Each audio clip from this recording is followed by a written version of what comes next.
Defining Duke, an Xbox podcast, is brought to you by, well, you.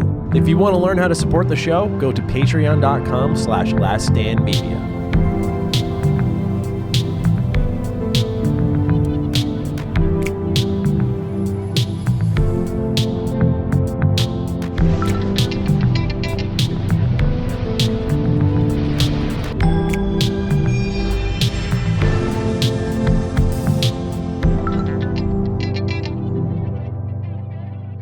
Salutations, everybody. It is Maddie here today, and welcome to episode 186 of Defining Duke, an Xbox podcast. Today, I'm joined by the man who championed the acquisition, but now he's the man of the FTC, Lord Cognito. How are you doing today, good sir? Why are you going to put that on my jacket? You got the FTC jersey on today. We're fighting for better Game Pass value today. You know, this ain't a good time for me right now. We know what's going on right now. Oh, man, that was funny. We have a write-in, just to spoil one thing. We do have a write-in. I don't know if I used it or not, but someone was like championing what the FTC was doing. Like, oh, hopefully they win. I'm like, it's so funny. Like, now it just flipped. It's completely flipped. It's so good. Anyway, yes. I want to come across and blow up your spot. How are you, sir? Hanging in. Obviously, we talked beforehand. Sadly, another funeral, which I'm not really ready for. But unfortunately, my dad's in town. I knew something was up, and yeah, it was kind of like a sudden passing of one of my younger cousins on his side of the family. So I knew him when he was a baby. You know, we stayed in contact. Very sudden. Kind of what we were talking about prior, which is all I know right now is that he wasn't feeling well, and I don't know if he was suggested to go to the hospital or, for whatever reason didn't go. So from my understanding, the following day passed. So very sudden, very sad. His kid is like brilliant, had a really good future.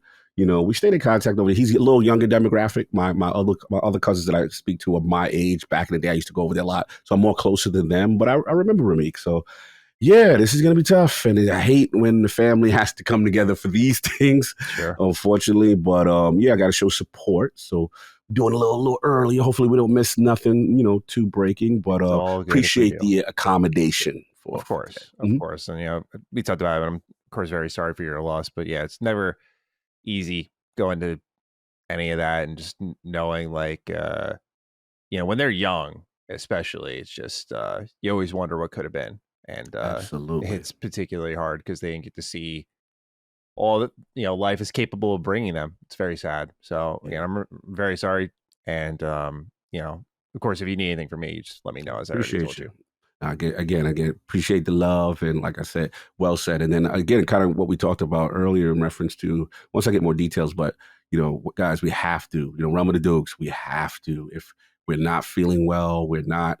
I know the resistance, the urge to not go to the hospital, not, doing something, but it is important. And a lot of it is influenced sometimes by financial matters, right? Where it's like, hey, I don't have insurance, so I'm scared of that bill, and I get that. I'm not saying that this is the case here because I had to get more information, but, I know men, we tend to be like, I remember even before my thing, I was a little bit fighting. It was addict. I was like, bro, go, man. Like, you're not feeling. I'm like, yeah, I'm degrading very fast. Boom. Went in there, and that's when I found out diverticulitis, COVID, the whole combination. You know what I'm saying? Podcasting through that.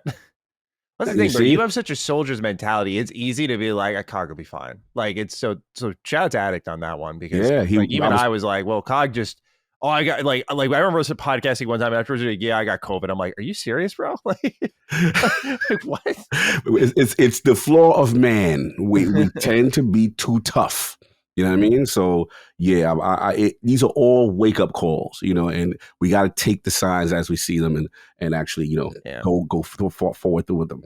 I know the term has been watered down because of how it's typically used, but I do urge people to consider the term toxic masculinity because it's not how people think it's typically applied. It's moments like that where it's like, I got this. It's like, you're human, dude. Like, it's cool. It's not like it's cool to go to the hospital, but like, it's cool. I mean, it's no knock on you. Like, dang, I want to live longer. People are gonna be like, pussy, like, get out of here with that. Like, no one's going to do that to you. So, it's just one of those things to keep in mind because you don't got to go full hypochondriac, but we got to take good care of ourselves when we're Absolutely. feeling very low like that. So How are you doing, sir? What's going on with you? I'm doing good. Mhm. I have some friends coming over this week, tomorrow actually, and so they're staying till Monday. So I'll actually have a few days off and like a little bit of like a mini vacation staycation, which is kind of nice. I haven't seen these guys since I think like PAX last year, so it's been a Okay. while. Because these are all like my online friends that I game with all the time. Some of my personal friends in real life are going to be there too, because like we're all always like together online. Nice. So yeah, we're all gonna chill here at my place. Like we have plans for things around the area. We're going to New York City one day. It's gonna be a really good time. So I'm really looking forward coming to through that. the city. Okay. Yeah, All right. yeah. Because they're from Florida, so they want to see like the Nintendo store. There's this manga shop. I forgot what it was called, but they want to go to that. And there was we're going to Japan Fest as well. So like, just a Ooh, lot of fun stuff going on in the city. So dope. checking all of that out, really looking forward to it, and gonna eat some really good food while we're out there, because Nice, city's always nice. provided on that. But yeah, Oh, yeah. otherwise pretty good. Approaching another deadline for the game, so just balancing everything out, making sure we're good and taking care of Retro Rebound. Like we're so ahead on all of our recordings. Like I have like all of July. I mean, it's the end of the month now, but like I finished all my July recordings like last week. So we just have videos stashed for that Nice. channel, which is kind of the blessing of it. It's just like we can just make stuff in advance. I can never do that for Mr. Matty. It's like today after this show, I'm gonna make a bunch of videos in advance for while I'm gone. Laylee's gonna help me out. It's like, you gotta wait till the last possible minute with the channel. It's Oh, you know how it based go. on modern gaming. But anyway, Mm-hmm. enough about me. Let's hear from Felix Huesca. Apologies if I mispronounce your name. You let me know. But patreon.com/lasttimemedia, you could all write in over there, get early ad-free access to our show on Thursdays. Otherwise, we'll see you on Sunday on free feeds. Felix writes, "Hey Dukes, I hope all is well. I just wanted to praise and thank you guys for spouting the health is wealth mantra each and every week. Because of you guys, my girlfriend and I started hitting the gym every other day for the past 4 months and just recently changed our diets completely. We feel stronger and healthier than we've ever felt before. Not only that, but it's also helped fix my work-life balance by keeping me on a schedule throughout the week. I'd also like to take the time to advise DD listeners to look into their insurance benefits. Because of my insurance, I was able to get United One Pass, which grants me access to workout classes all over my city for a monthly fee. I regularly attend boxing, cycling, Pilates, and work with coaches because of this pass, which keeps the workouts fresh and fun. ClassPass is an alternative version of this if your insurance doesn't help you out. Just looking out for my fellow Dukes as you guys have looked out for us. Thanks again, and hope you have I subscribe to One Pass as an excuse to keep Game Pass kind of day." Thank you, Felix, for writing in. So yeah, we appreciate everyone continuing to share their health as wealth stories, whether we're an influence or not. We'd love to continue to open our shows with this stuff. So please keep it up. But Cog, any thoughts on what Felix had to share with us and his advice on insurance benefits? Yeah, shout out to Felix, man. I love to read this stuff, love to see it. Like just in general, obviously him and the girl, they doing their thing, getting a 1-2 on. And then I like the life balance stuff. That's really important. Yeah. But overall, with the insurance benefits, yeah, bro, that is huge. I'm glad he mentioned it so many times. Well, there are programs in place and opportunities. A lot of corporations even have wellness things associated with the insurance and the packages. And you'll be surprised. A lot of these gyms, major gyms, participate in it, or you get major discounts. Insurance is a big deal with this kind of stuff. There's a lot of funds allocated for it, and a lot of people don't realize that. I remember, I got to shout out Menno on this one. Like, they had some of the best. Like, it was like, yo, and even if you like downloaded a game, Supernatural, they were like, yo, you get this off. And like, it was a thing. Oh, yeah, they all about it. I would say 75% of the companies I've worked for have generally had major good insurance benefits in terms of wellness and like getting a crazy discounted rate at like my gyms. I went to New York Sports Club at one time. I used to get crazy discount. I remember when I left one of those jobs, I was like, damn, I'm gonna lose that little 30 off. Like it was nice. You know what I'm saying? Dude. So yeah. I've honestly, it's so interesting hearing those types of things. So, I mean, I don't know if it comes across privilege or not, but I've never experienced that before. Like I've always done YouTube and content creation, so I don't know like the world of like great insurance benefits. It's just like, what do I pay for? And that's really it at the end of the day. So it's always fascinating to hear that sort of stuff, because like, Laylee will like look at like she runs her own business, but she'll like look at like part-time jobs that just have really good benefits that she can get, like, say like Apple, for example. Should look at something like that and just see if like how you can like almost work the system in your favor. It's really smart. Yeah, So yeah, dude, some of these companies are paying out insanely good insurance absolutely. benefits, and our audience would be wise to take advantage of those in any way they see fit. But thank you, Felix, for letting us know how your health is wealth journey is going. We're happy to inspire. I personally I've been health is wealthing it a different way. What you been doing? Because with people coming over, you gotta like prepare the house. I got a ton of shit to do, work wise and all that stuff. My health is wealth kind of shifted from like less of like I have to exercise every day to I've been really indulging in some relaxation time when I get it. So like one of my favorite rituals now is like either Tuesdays or Wednesdays. Since my friends are coming over tomorrow, and we had to record call sheet today. I wanted to do it yesterday, but I love my den. It's like my sanctuary. Like we have a nice couch in there. We have a projector in there. And I watched like Blade Runner last night. Oh my God, what a fucking movie, by the way. First time seeing it. That soundtrack, dude, that is insane. That's the birth of the cyberpunk genre. I saw so much of what I love in gaming and just that genre in that movie. I was like, this is incredible. I'll talk about that more on call sheet, but that is like super. It's become super restorative for me. Like it's my midweek shot in the arm because I'm always going. And so when I get to sit there, like I always grab a little meal and just chill on my couch, feet up, and just watch a good movie. Nice. It's really nice. So my health as wealth has been more energy protection is what I call it. I've been going through changes emotionally, if I would describe it that way. And it sounds like I'm going through puberty, but I swear it's more like as I've gotten older, I really don't have time for some people's bullshit. And so when I start to feel my peace being threatened, I'm very quick to be like, wall is up. I'm going to take 5 and go do my thing. And like, I need to do this now. It used to be like I could soldier through it a little bit more, but I've noticed I just start to get increasingly jaded, irritated. And I don't take it out on anyone else. I've never been like that, but it's just you feel it gnawing at you on the inside. And so these sorts of things have been just really important for me because it's just again, that emotional preservation is half the battle. Because if I'm not doing that, then I'm not gonna like hit my Peloton. I'm not gonna hit the gym. Like I'm not gonna go on my walk/jogs. Like I'm not gonna do any of that if I'm feeling awful. So a lot of it's been just really protecting my energy as much as I can when something is kind of getting me off balance. Whether it be like a personal encounter or not. Like sometimes you could just read something online and it just kind of teeters you a little bit. So I've been trying to listen to myself emotionally more.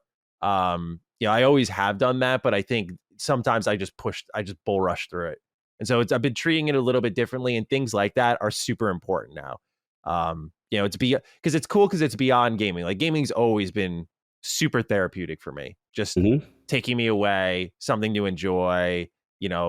This is my career at the same time, but it's just so nice. But to have something else like beyond reading, which is the other thing I would do, just sitting on the couch and taking a nice movie. Reminds me of my dad a little bit. My dad, I lived at home, always watching a movie. So I think there's like a home kind of comfort in that too.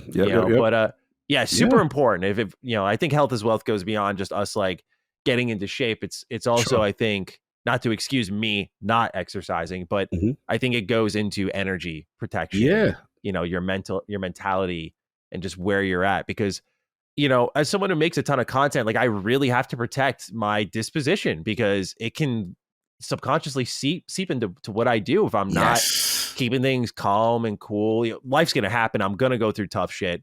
But if you're like me and you're like on camera every day, like you got to be protecting yourself emotionally and acknowledging those things and working through those things how you see fit, in a healthy way, I should say.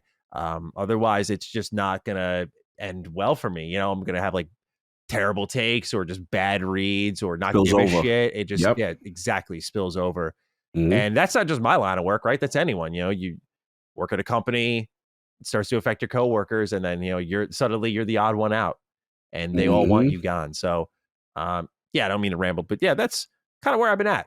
Yeah, no, you're on fire. That's literally where I'm at in the sense of mental health is wealth, right? You have to protect that energy. It's either people, situations that will drain at it, and taking that time for yourself, like how you're doing with the couch and you're watching your movie, and it's almost zen like, it's therapeutic, right? Like because you can feel it flowing out of your fingertips. Like it's just super important. And there are individuals or things that we indulge in that sometimes can really be grating. And then it affects your mood. It spills into everything. And then even though you interact with your friends, partners, like because some people could hear it in my voice immediately. They like, bro, you sound so much better than how you sounded, whatever, because I did what I needed to do to protect my mental energy. Absolutely, dude. So super important for our fellow Dukes out there.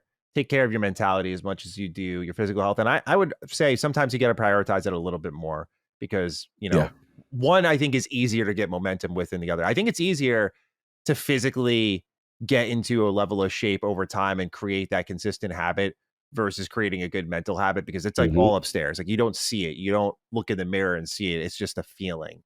Yes. So it's important to just, and it can build over time and you don't even realize it. So it's just important to keep an eye out. Defining Duke, an Xbox podcast, is brought to you by Rocket Money. We always say on Defining Duke that health is wealth. And yes, we're talking about your personal health, exercise, general physical activity, but also wealth is important, protecting your personal wealth. And here's how you can do so with Rocket Money, because they're a personal finance app that's going to find and cancel all those unwanted active subscriptions you forgot about. They're going to monitor your spending and help lower your bills so you can grow your savings. This is not lip service. I literally just went through this with Rocket Money. Why is that? I activated a new credit card. I got bonus reward points with said credit card with having certain subscriptions active on it. So I'm combing through all my subscriptions. I'm finding so much I had no idea was active and realizing how much money per month I was wasting. Rocket Money has helped me save a lot, and I want you to check it out to help you save a lot. They've helped over 5 million users and have saved a total of $500 million in canceled subscriptions, saving members up to $740 a year when using all the app's features. So yes,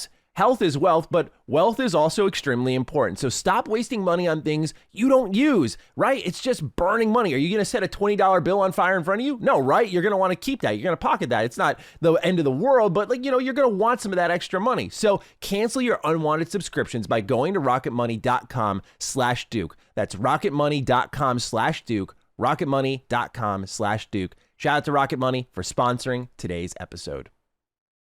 Let's shift tones a little bit here. We got 2 write-ins on similar topics. Daniel J's got the first one. Greetings, Admirals, Cog, and Maddie. I'm writing in from across the aisle to raise the white flag. You guys won.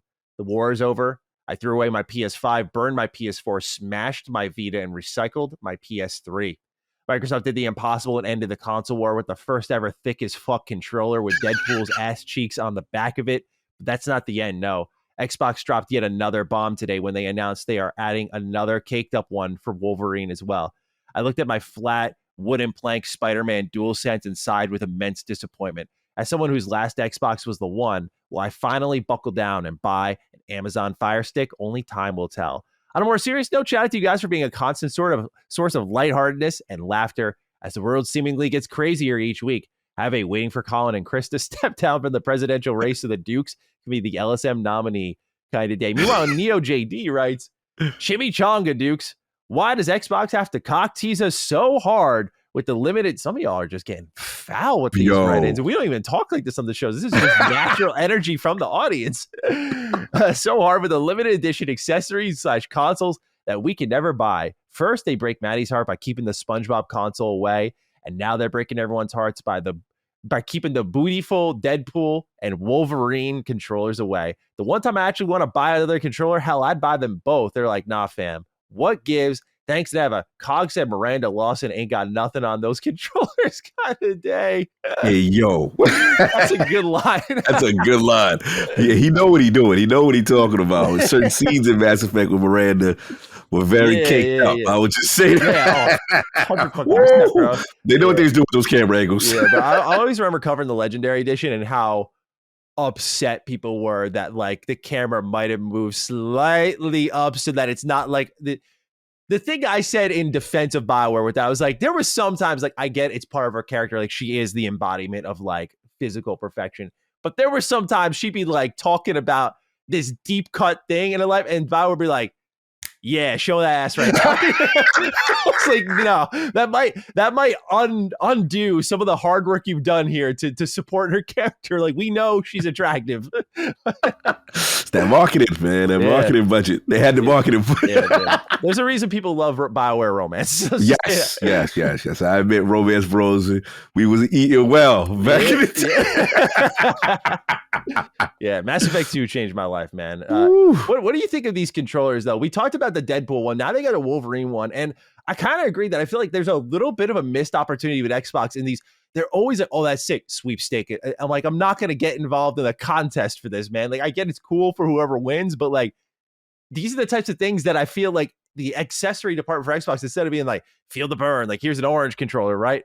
We're going to be going to that for years. Oh, you know it. You know, I get they're tough probably to mass produce, but like doing a Wolverine Deadpool controller combo in promotion of the movie, I think those could exist well outside of the movie too. Like, they're just famous comic book characters now that people love Marvel. It'd be just awesome to have, but they don't do this. I can understand maybe the SpongeBob one being limited. It's like, as we talked about, like Starfield couldn't get an exclusive console, but SpongeBob does with Nick All-Star Brawl 2. So what do you make of what Xbox is doing with some of these controllers? Because it's hilarious. It's definitely working in terms of viral marketing. Something that Xbox has been transparent about their lack of marketing as of late. And we'll talk about that in our news section. But what do you make of how they've handled these sweepstake controllers? Yeah, it's a good observation by you, because it's like, man, like, first of all, shout out to the controller marketing. They are the MVPs of Xbox. It's without question. It like every single time, whether good or bad, but I mean, there's consistency. There's usually cool ideas. There's creativity. When I listen, I'm generally not the controller guy like that outside of like an elite announcement.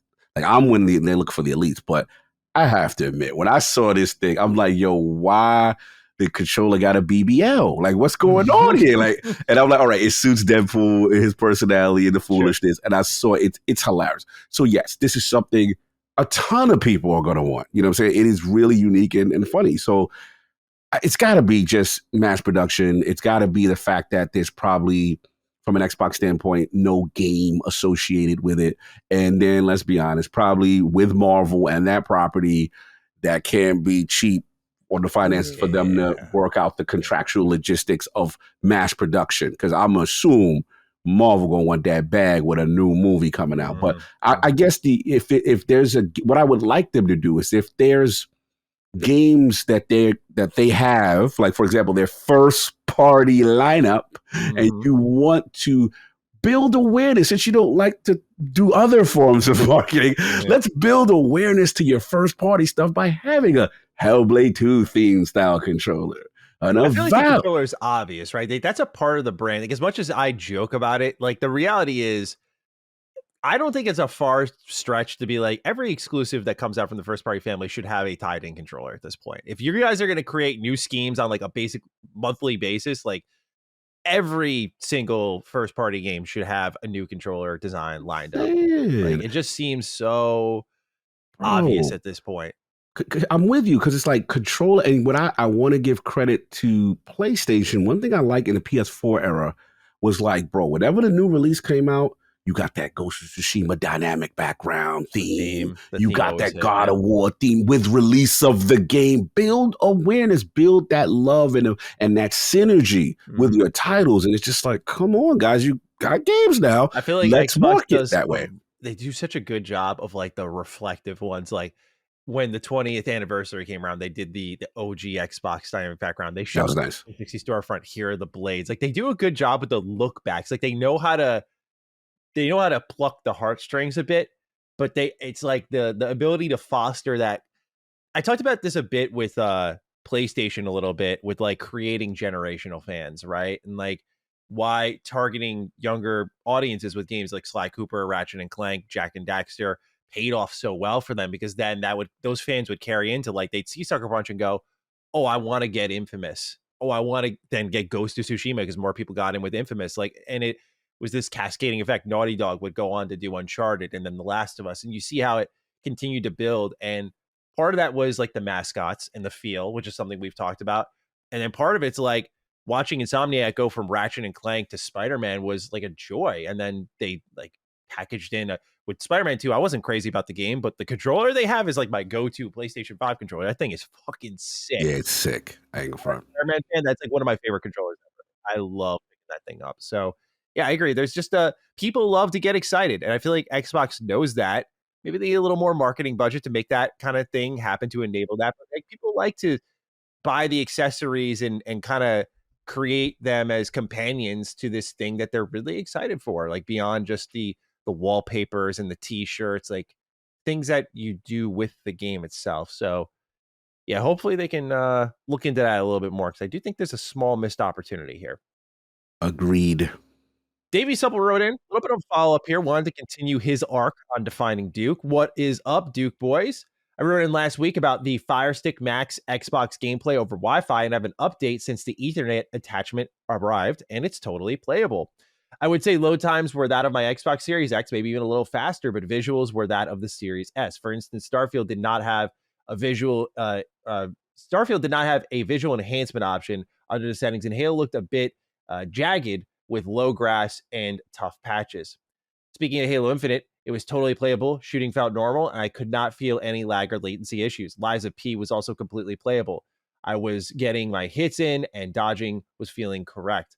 I even played some cozy type games, and other than them appearing at Series S level of graphics, I found no issue. Series S catching strays out in this right in here. A reminder, I will say I do have very good internet, 900 megabytes down and 300 megabytes up.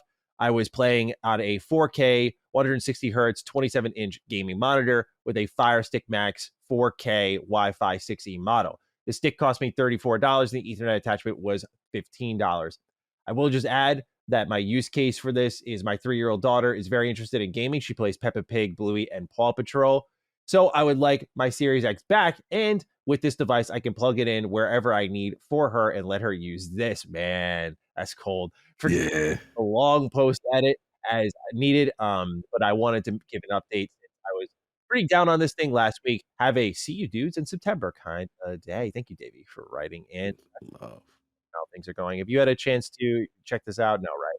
No, King has it, the Fire Stick. Yeah, I haven't got a chance to check it out, but I'm glad, we got an update on this, because that was concerning, right? To hear that, the latency and, that he was experiencing initially, and then he went and got the Ether, which I think I did suggest, like, hey, very curious to see with a hardwire connection how that sounds, right? Mm-hmm. I mean, how that actually, performs. And he's saying, oh, tremendous increase. So it does seem the hardwire aspect is good. And then the other thing is that it just kind of reminds me of like online gaming, just to be honest. Like I know when we play Tekken, I play competitively, and it's just like you always know, like, oh damn, it's one of them wireless dudes. All right. You know what I'm saying? Like you can see the pings and stuff like that. So yeah, that is actually really refreshing to hear. But I still want them to work on their Wi-Fi protocol. Yeah.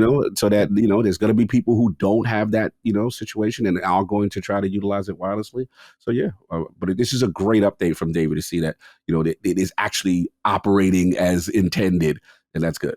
Yeah, very good to see. So other Dukes of the Realm, keep us posted on your experience with the Fire Stick Max. We'd love to hear from you. Let's move on to our final write-in until we get into some gaming news. This one was interesting. I didn't know Colin brought this up, but I thought it would be worth talking about a little bit, because I was supposed to be on the last Constellation when there was a bit of a snafu. Matic Brick writes in, Dear Maddie, I was listening to Constellation, and Colin said you don't like talking politics, yet most of the games you are playing are heavily political. So please elaborate and have a Schrodinger Xbox kind of day. So I appreciate the write-in here. It's a fair question. This Constellation did get a little screwed up because I was supposed to be on. There was a topic that was about a recent political event, and I just texted Colin. I said, look, dude, like, it's not about like anyone's beliefs or anything. I said, I make my content and do what I do to give people reprieve from that stuff. So it's not even like on my own personal platforms I'm talking about this stuff. I have no problem with people who do that thing. It's just I do not exist on this platform to provide political insight. I'm a gaming podcaster and content creator, and I like art, and so that's what I'm focused on trying to make. And I think my political views and opinions and expression, more so than anything, is best viewed through like my more creative work, like my game, if you will, or like representations and interpretations of what's going on around me. I don't find I'm a valuable person to listen to, because I wouldn't even consider myself like extremely in the know and super informed. So part of it's like, look, it's not just like, oh, I'm not interested. It's more like, hey, I make an active effort to not be political on the platform, not because I'm afraid to piss people off. I piss people off with like gaming takes. I joke with Locke. I said, imagine if I did get political. Like, people get upset that I like games. I'm like, imagine if I did get political. Like, holy shit, bro. But yeah, it's to my games. I don't know. Again, it goes to what I say about like gaming is art to me, and art is an expression by the creator of like what they're seeing in the world around them and how they're kind of turning into to fiction effectively. And so like, how do you represent things you see in the world in like could be's? Like I think a bit of Metal Gear Solid 2 and how like Kojima had this kind of foresight on the internet and the way people online would interact with that game in a particular scene. And that's like super hard hitting. So I like to see, or like Fallout's like a what if scenario of like, hey, if this world was stripped of all of its rules, how would people behave within it? And some people would try to repair it, and some people would use it up for all it's worth.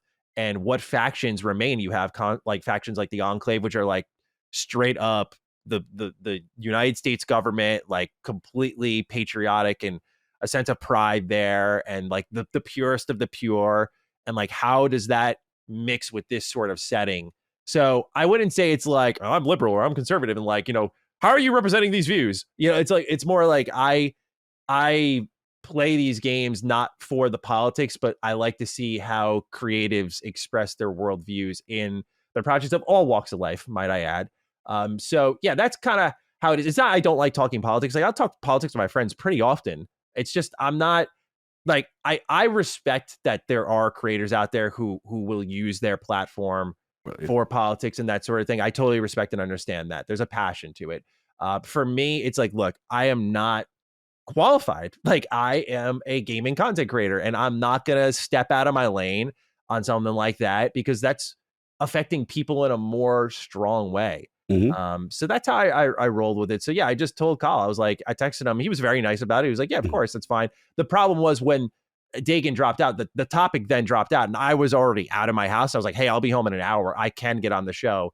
And by that point, I'm guessing he didn't really get back to me, but I'm guessing the show was recording at that point or something like that. Gotcha. So it's a bit of a snafu this week, which is unfortunate because I wasn't trying to fully bail the episode. It just played out pretty bad after the fact. But yeah, it isn't just like as simple as, I don't know what Colin said because I doubt he put it that plainly, but it's not just, I don't like talking politics. It's more like just what do I exist for here? It's like Retro Rebound especially is like, come take 15, 20 minutes from your day and just get away from it all and just enjoy the joy of gaming.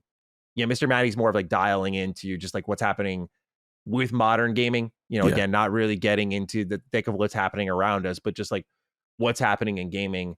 And Retro Rewind is kind of the same spirit as Rebound. Like just, let's sit down, talk movies for like 30, 40 minutes and really get deep into the nitty gritty of this. I think it's important those things exist. Like I respect people's desire to talk politics, but I think it's extremely important that there are people who exist on the platform to just provide reprieves, because the more you look around, the more and it's okay because people have strong beliefs, but that you see it kind of flooding into everything. And politics are involved in everything because it's a mixture of like your ethics and your beliefs. But I think for those who are looking for like pure entertainment or enjoyment or detachment, I would like to be a provider of that sort of content. And again, that's why like Duke, we'll have the tough conversation. It's not like I shy away from it completely. We just talked about, DEI in a pretty deep way last week. So it's not like, and that is considered like a political topic. So it's not like we're going to shy away from it in meaningful ways. Like we'll always take on the tough conversation, but what do I exist for? It's like that's how I view it. So we share that one. Yeah, I was going to say, it's a great question. I know we're not alone on it,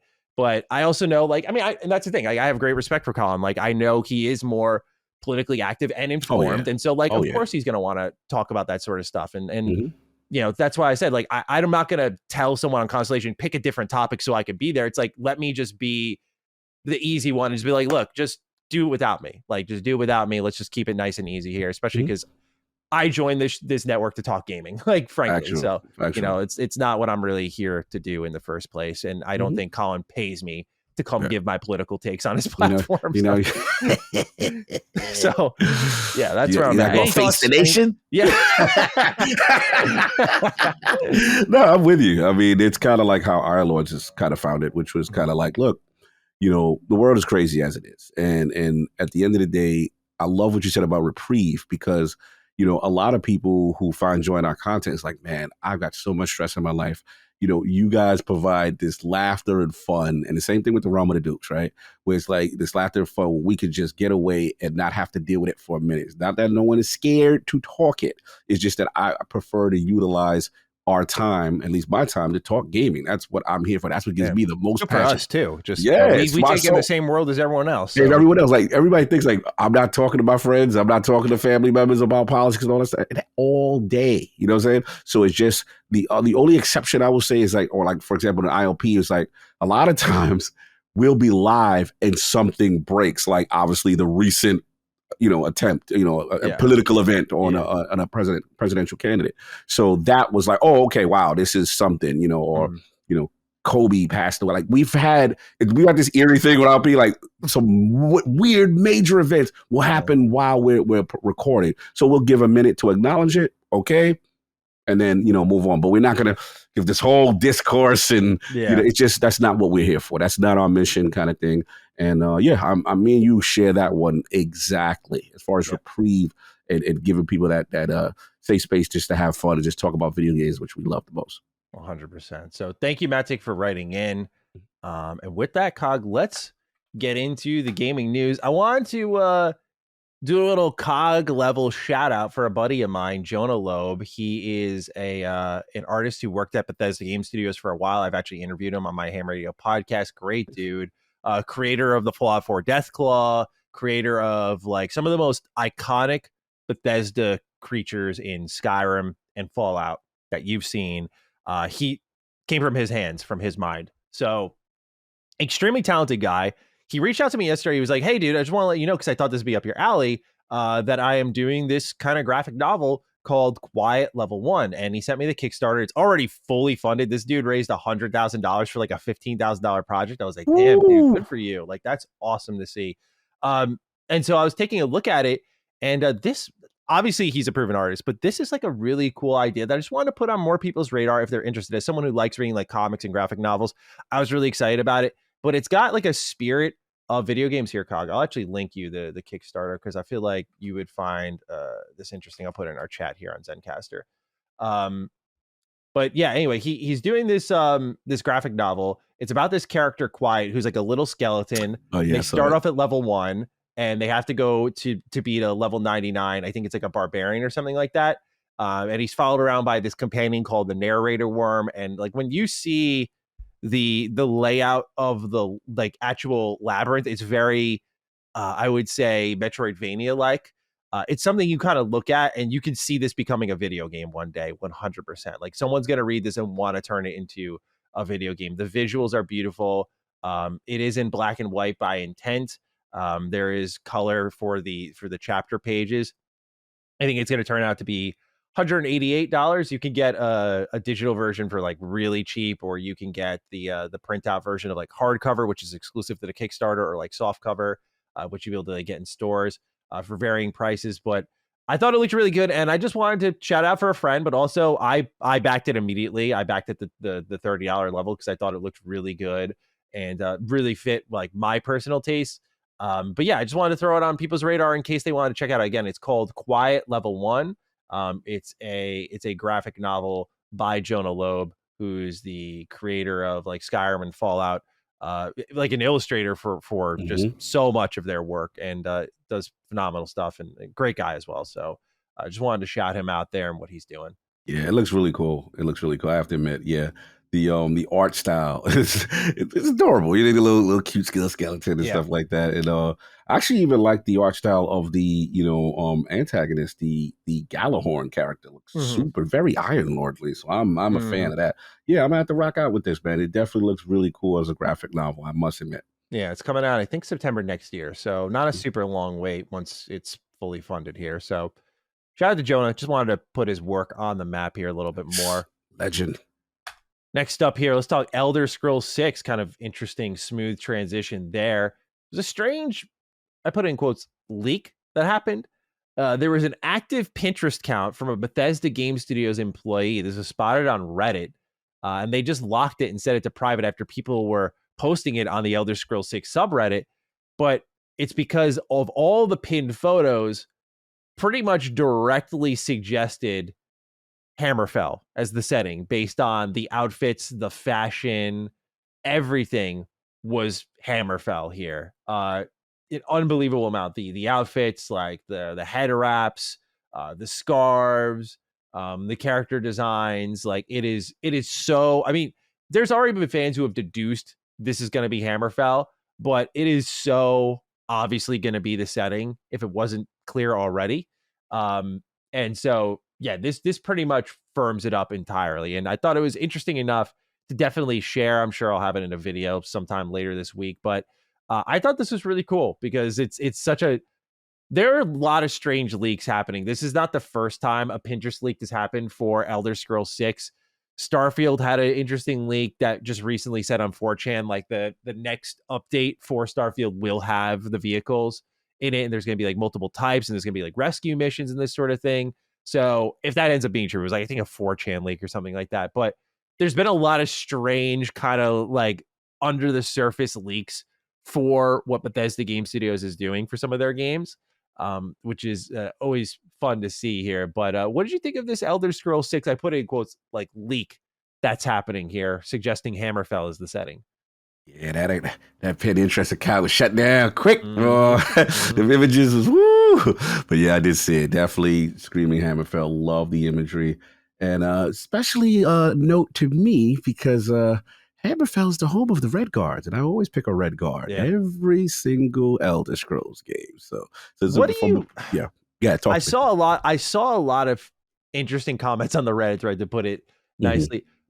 What do you think the reception of that is going to be? Because like that's the thing I worry about, is like that is super lore accurate what they are doing. But I worry about in today's culture it'd be received as not that, and it's frustrating to be feeling that already. Like, oh, here we go. It's like when they are doing, by the way, you play Skyrim, like it was teased that way, like super fucking frustrating that like people are already expecting the blowback. And I'm just curious how you're feeling about that. You are very perceptive, sir. Because I am, not that I'm worried for them, but obviously in recent events, obviously Assassin's Creed Shadow is going through some things right now. Yeah. But this is different, in the sense that you are absolutely right. I remember Oblivion. I remember picking all the classes, and I was like, okay, Red Guard, okay, you know what I'm saying? Like, again, definitely something I can relate to. Look, at least the character-wise, from a feature standpoint, it looked like a man of color. So I'm like, you know what? I'm gonna give this a shot. I like the backstory, but it's literally lore infused into the game, and it has been. So, what I would hope, that's a big hope of mine in the internet and how things are today. I would hope that people realize that this has always been a part of the game, and that this is no forced anything. And, that's what I worry about. I just worry about, again, I've talked ad nauseum about how, like I said, I love seeing so many different cultures. It doesn't just have to be mine, or it doesn't have to be anything. So I just love seeing different things just to spice it up a little bit. Well, that's the frustration of it all, is like people are ignoring the cultural differences of like the game worlds now too. It's like Elder Scrolls has always been a regional series. At least I'm anticipating 6 is going to be another regional story, and that, they're not going to do all of Tamriel, although I could see with the Starfield tech they might do that. But I think they're going to, just lock in on Hammerfell. And just like they did with Skyrim and the Nords, and like how they were viewed, and they locked in on that region, and they did oh my god, I'm forgetting the name of the region for Oblivion. I'm kicking myself right now, but I know, I'm forgetting right now. Off the top of my head, Imperial City, right? Like Imperial City, yes. There was Halt. Region name is escaping me. Anyway, Morrowind, right? Like, and so on. There was all these regions were represented, but like Morrowinds were predominantly, I think, dark elves, and like it was about like their story. And so I hope people don't lose sight of that. But don't worry, Cog. I got the tweet in the drafts already. You ready to go? Like, yeah. Elder Scrolls Online, we go to Hammerfell, like that's been there for a while. Like we go back all these years later, like don't worry, I got you protected. I appreciate it, because we're gonna need all the Bethesda historians who know the truth about the game, who actually play the game and know what it's based on, as opposed to emotional reactions and labels on things just because they appear a little different than normal. maybe we're surprised. Maybe we're getting ramped up. Maybe you know what? That's right. Let me think positively. Let me hope that you'll go, okay, yes. Health is wealth. It's a mental thing, right? I'm expecting the best out of everyone here. There we go. That's what we're gonna do. This one comes from Windows Central. I thought it was an interesting one because we just talked about this last week, and I don't know if it was you or I who I think like you predicted it, but here we are. Xbox is working toward a cloud-only version of Game Pass that would, quote, be cheaper and more approachable to buy than Game Pass Ultimate, end quote. And I think Sean Mason also had a write-in about this last week too, saying like, hey, is there going to be like a cloud version of Game Pass? Could it be cheaper? So with this coming from Windows Central, it's not like, oh, lock it in, take it home, but we can talk about this a little bit more in depth, like as if it's going to happen. So what do you think about a cloud-only version of Game Pass now that it seems to be a legitimate possibility? Yeah, I love it. It's kind of like what you and I talked about, right, last week. And in reference, shout out to Sean Mason, the homie. Yeah, it makes sense, especially when you're trying to be everywhere. You want to give the lowest barrier of entry for that specific user who's not going to necessarily use console Game Pass and may not even use PC Game. There just could be a guy that's like Maddie who wants to get in front of his couch, feet up, remote, Fire Stick. That's all they want to do. They don't really care. But, oh, by the way, you can play games here. Oh, wow, you have this Xbox app. Let me see what this is. All I got to do is have a controller. I don't need a console. Okay, now what's the price of entry? Oh, man, $20? I got to do $20 for, you know what I mean? But if you got that little expensive, less expensive tier, and now it's just only focused for this, and maybe you don't even, in your UI, your GUI interface, you don't even have to deal with the, seeing a PC Game Pass. You just see this for your device. Right. And let's just say for the smooth price of $10 or whatever it is, right? That's you. And I think they need to have that. And the other thing is definitely the ad kind of ad tier, which is kind of free in a sense. Well, you got to watch the ad because the thing is, again, I keep mentioning, Gen Z, they don't want to pay for stuff. They want to play these games free to play. The concept of paying for them in a world of Fortnite is foreign. You know what I mean? And and for them, that's how you may have to nudge it. So this is a great start. I definitely want to see if they do continue also with, besides just a cloud tier, a free ad-based tier, and see if that could actually boost some engage for them. But yeah, this is really cool to see that Jez and Windows Central and those guys, we're putting it out that they're definitely working towards the cloud only, because especially cloud is a huge initiative for them. We know this. I'm really interested to see how that kind of bet pays off, because we all can kind of envision the explosion through the convenience and the reach there, where someone might just say, oh, I'll just put that money instead of being toward a console, like really good internet if it's available in their area. And that's all it takes. I think Xbox is really banking on their servers continuing to be as strong as they are, where they're providing like a good cloud experience from their end, and that the internet in their biggest region in the world, the United States, is going to continue to get better, where cloud gaming will be an actual interesting option for people. I think they need to find those lower tiers, because you now need to get people to subscribe and forget that they're subscribed, because that's how every subscription service thrives. I worry a bit about an ad free, or not ad free, but a free tier with ads, because I think it's a slippery slope in that, I mean, they're a corporation. Like, Number Dude is going to be like, oh, we're generating this much here, like, but we're only reaching like this demographic, but we have like 25 plus million other subscribers in this section of the service, that if you kind of just flick an ad in as they're scrolling down the library, like, you're going to see A Way Out, Anthem, Whopper, Whopper, Whopper. I knew it was coming. I knew it was coming. I was waiting for you to do it. Like, it's just like, I can see it, bro. Like, it's right there as like a when you're scrolling down a website and you're reading an article and you get like the paragraph and it's split by like some fucking Tempur-Pedic ad or some shit like that. It's like, yeah, that's what I think is going to happen, where they're going to be like, they can live with that. We're not going to interrupt their game, but they're going to see like what's going on with like Crunchyroll in the middle, scrolling through like the JRPG section. And I'm like, yeah, I could see the number guys forcing their point there, and then Phil kind of shrugged his shoulders and be like, I mean, it's not interrupting the games. It's just the scroll section of like the service itself. So maybe I'm being a little pessimistic with that, but I wonder sometimes what they could do with that kind of free tier. But I think a cloud version is smart. Put it at like $5, see how it goes. No doubt. MW3 officially on Game Pass as you're listening to this. It was long rumored. It's now available. So interested to see the engagement for this one. We'll actually be talking a bit about MW3 about right now. Actually, let me move this news story up, because I think it's relevant to talking about this title here, which is, I sent this to you last night, Cog. I put it in the LSM server as well for the other guys and gal to check it out. There was a report from Wired talking about how AI is already chewing up jobs in the games industry, And the report had claimed that parts of the Yokai Wrath bundle seen in MW3 was actually made by AI software.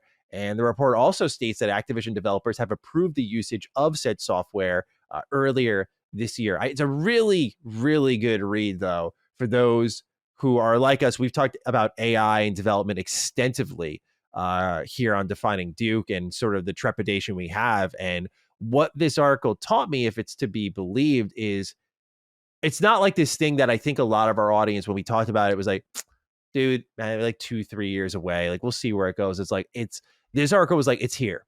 It's here and it's affecting people already. And they, like, studios are already trying to like organize a very strong pushback against it because they're eliminating jobs over it. Like, that's literally what's happening. And now people are being unknowingly sold bundles of content from AI. And you could either argue that's the strength of the AI and like ignorance is bliss. Again, as we go back to it, is ignorance bliss in this case, or do you want the truth in that, this is coming from AI? Does that change how you interpret said art, or are you better off not knowing at all? Which I think we know how Activision clearly feels internally, like, oh, people wouldn't like this if they knew where it came from, so we're just going to hide that fact, if that ends up being true. But with MW3 on Game Pass and this in tandem, I thought it was a good time to talk about it. So, Kyle, whichever thread you want to pull at first, whether it be MW3 on Game Pass or this Wired report, go ahead, take it away. Yeah, let's start with Game Pass. MW3, huge news. This is my thing. We know Black Ops 6 is going to be the major data point. That's going to be the one that we're going to find out how does that move the needle in any direction in terms of this being in their subscription service. And obviously this is what all the court cases and the findings are for. But this is also, even though people say, hey, this is an 8-month-old game, what do they really hope to get? I am curious. They can still extract some information for people who will now go to the service or that may not have been subscribed already. And also, we're going to learn more about the power of Call of Duty, because it is interesting. I know it's not apples to apples, but I look at something like college football, and I'm like, wow, I didn't see this, right? Mm-hmm. So I'm not saying that the Modern Warfare 3 is college football, not saying that it's the latest version, but these are little test beds to get data. Now, as far as the AI stuff, yeah, this is here. I told Skynet's coming, and Skynet is here. We're here at Judgment Day. And look, obviously I'm a techie. I'm a person that likes tools or things to make development process easier and stuff like that. But at the same time, y'all know me. I love the purity of voice acting. I love the purity of, great composed music and stuff like that. And obviously are artists, right? There's a human element to loving things that are people created, of course, right? So this is where it gets murky, because what's going to have to happen now is protections on some level so that people can stay in place. And I just want to shout out Tim Sweeney from Epic. He actually had an interesting statement. I don't know if you saw this one. Mm-hmm. He was like, Epic supports the Screen Actors Guild view that game companies shouldn't receive generative AI voice training rights on dialogue recording sessions. If a company wants to offer to license an actor's or actress's voice for generative AI training, there should be a very clear and specific contract for that. They should be free to say no, perhaps in stronger words, and if they agree, then they should be compensated accordingly. Now, again, this is the AI voice stuff, but from the artistic world, if there is a more push, and we have examples right now with Call of Duty utilizing this, right? Mm-hmm.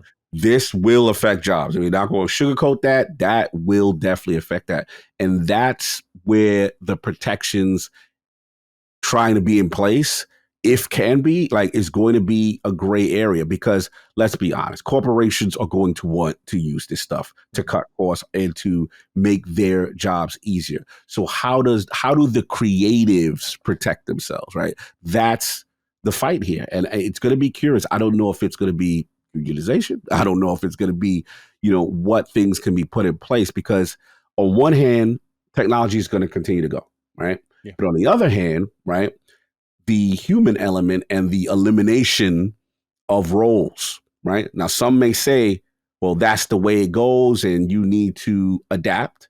And others may say, no, we need to protect this human element, right? We're here now, right? This is what's going on. And I think also the gamer will have a say in the sense of, if gamers one, for example, go unnoticed and say, "Oh wow, I didn't even know that was." Remember kind of what we talked about? Mhm. Like, there's going to be a game that we go, "Oh wow, I didn't even know that was AI." Da da da.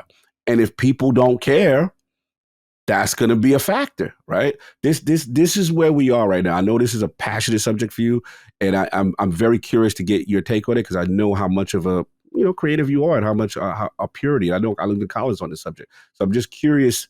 I guess the question I have for everyone is just like, if the industry is going this way, then what are the things that can actually be done to protect creatives? I guess that's my question. It's a good question because I, Mhm. I I look at it as like there's a coexistence that I think is clearly there. That instead, what we're having here is literally the epitome of creator versus executive. I think because the executives are looking at AI as this opportunity to save money, right? Like these it's the same thing as it's always been. Like you are not a person, you are an asset, you are a number on a spreadsheet, and they are going to look at how they can eliminate you to increase the bottom line because that's their job, right? They're going to do that every single step of the way. Now, where the creators lie is I think there's a pride in doing what they do and being robbed of that for a machine without a name, and that's it, right? Um, where I kind of set in on it is I think there's a coexistence in that AI should be used to eliminate a lot of the annoying, shitty, busy work that chews up a ton of time in game development. Um, I'm looking at things like I have to use an example that Bethesda Game Studios does because as someone who does a lot of level building in my own game, like I manually lay out the terrain. So you build the level out. You're like, this is the walkable area. Like, this is where people are going to go. This is like, we're just going to set up paths pretty much everywhere or open areas everywhere. And then, like, what's surrounding that? Like, is it going to be like a cave wall or a tree and so on and so forth? Okay, like, we're going to put these decorations there. And then you got to make it look natural. So you got to like put the terrain in. And it's a bitch because you're just like constantly like raising and lowering the ground and like trying to make like it's difficult making something look inorganic or actually the term would be organic, like making something look like what you see outside. You don't think twice about what you see outside, but it's tough to recreate that. In my head, as a creator, I'm like, man, it'd be great to press a button and just done. Like they just mapped it out, and all of a sudden the terrain's there surrounding all of our walking paths, and like that's it. That stuff is great because I can go work on things that really do need a human hand. Like I think you could argue, like, well, Maddie, if you could put a human hand in the terrain tool, but like to have something say generate and then I just touch it up would be phenomenal, right? That's a whole difference there because that'll take me hours to do, and it's just to like fill in the gaps, basically, right? Like you have a bunch of cracks in the level, and you're just filling in the gaps before making it look nice with like lighting, that sort of stuff, color grading. So I look at something like that, and I think that's where AI is extremely useful. Like Bethesda Game Studios does terrain building with AI. Like they literally procedurally generate a landscape and build on top of it. And they do that because it comes out natural. You don't have to overthink it at all. And now it's about like what goes on this, right? And you can see how it can go one of two ways. You look at like literally all of their games they've made, where it's like they procedurally generated something and then built on top of it, like Skyrim, Oblivion, Fallout 3. It's like boom, you see how well it works. And then you see what happens in Starfield, where it's like procedural on top of procedural, where it's like you find cave, like that's all the area is called cave, like that has no love or handcrafted energy to it. And you see how, while the argument was not really about AI and procedural tech, it was really about like Starfield lacking a soul to a lot of people. It's rooted in just the over reliance of technology in my eyes, right? And just saying like, well, how can we achieve this scope and this vision without an immense amount of manpower? Because Bethesda Game Studios for a popular AAA developer is still relatively small, and they split up their team where like 250 people were like working on Starfield. Like that's not a lot for how big that game is, which makes Starfield, depending on how you look at it, more impressive or more like, wow, what a missed opportunity. Again, depending on how you already felt about it. For me, it makes it more impressive. It's like that's a huge game for that small of a team. But I digress. Um, yeah, I think AI can absolutely exist in this industry. I think there's a great place for it. I just think it's got to be used in the busy work, the elimination. Like I would even go as far as to say, like, if you're really trying to keep the hands of the creative project on like the main narrative, the side quests, the art, the things you're seeing, that the player, if you're focusing on just pure player interaction, like your music, your gameplay mechanics, your storytelling, I would even go to the length of saying I can somewhat see where like a Ubisoft is coming from with like, oh, we're just gonna like kind of build this story out and then have an AI generate like the quote barks in the open world that just happen where it's like, you're walking by and so like, hey, I'm walking here. Like, okay, that stuff I think is really important. I would never do that. But I could at least understand if you're trying to eliminate everything enough to just say, like, let's focus on what human hands can do the most. That's fine. But what's happening here is we're already starting to see it eke into supplemental content that's eliminating jobs and being sold to people unknowingly. So my solution is like, one thing is you got to put like a little yellow exclamation point. This was made by AI. People won't care or they will care. I think let them decide, right? It's the same thing as picking up a pack of cigarettes. People know it's not fucking good for you, but some people smoke anyway because they want to. That's fine. It's their choice, but let them know. And I think Steam has something where they like let people know about like AI tech of some kind being used on a game, like it's something on the store page. I think that kind of continued level of just awareness, right? I don't think you got to like stamp it on the top of like that, like it's a fucking warning, but make sure it's visible and that people know. I think as long as people know, let them decide from there. If it does not matter to them, more power to them. But I also think that corporations need to be careful Mhm. with where they're going with this because we're increasingly with how this industry is functioning, forcing people out. That's real. The problem with forcing people out is the expectation is, well, there'll be someone in line to replace them. I've said this before with the layoffs, but who in their right mind is going to read this stuff and go like, yeah, I want to go make video games? Yeah, with all of this. Yeah. All you're going to be left with at one point on this trajectory are like the lone AAA teams like a Larian that could rely on crowdfunding and like has a strong audience. And I would say like indies, like you're going to just find those two pockets and the occasional publisher who will make quote boutique games that are just like, hey, this is all handcrafted, no AI at all. And it's because it's going to become that sort of thing. Like this is made without artificial preservatives, like that sort of food label type of approach to game creation. And I have a strong foundational belief that like AI can be good for gaming, but the way that corporations are wielding it is going to damage the industry permanently Mm. for a long time because it's one thing. I don't mean to be hand wavy about people losing their jobs, so just bear with me. It's one thing to lose talent. I think that's going to happen either way. Like someone will leave for a new opportunity or their job is no longer needed. Like sometimes there are just realities of the situation that just suck. But when we're forcing out talent, we're shrinking things down. We're being unfair in how we lay off people in mass. There's no protection for these workers. We're getting better at that. We'll talk about how Bethesda Game Studios in full has unionized and how that might kind of set the tone for a couple other teams Hmm. moving down the stretch. But the reality is workers are not being protected and being replaced actively. There's no respect for the people who got us here. It's like we spent so long building up this industry, right? Like you look at where we started and where we've ended up, right? You think of Pong, and then you look at something like uh Halo Infinite or Uncharted, and you're like, we have come such a long way, and this is now a business.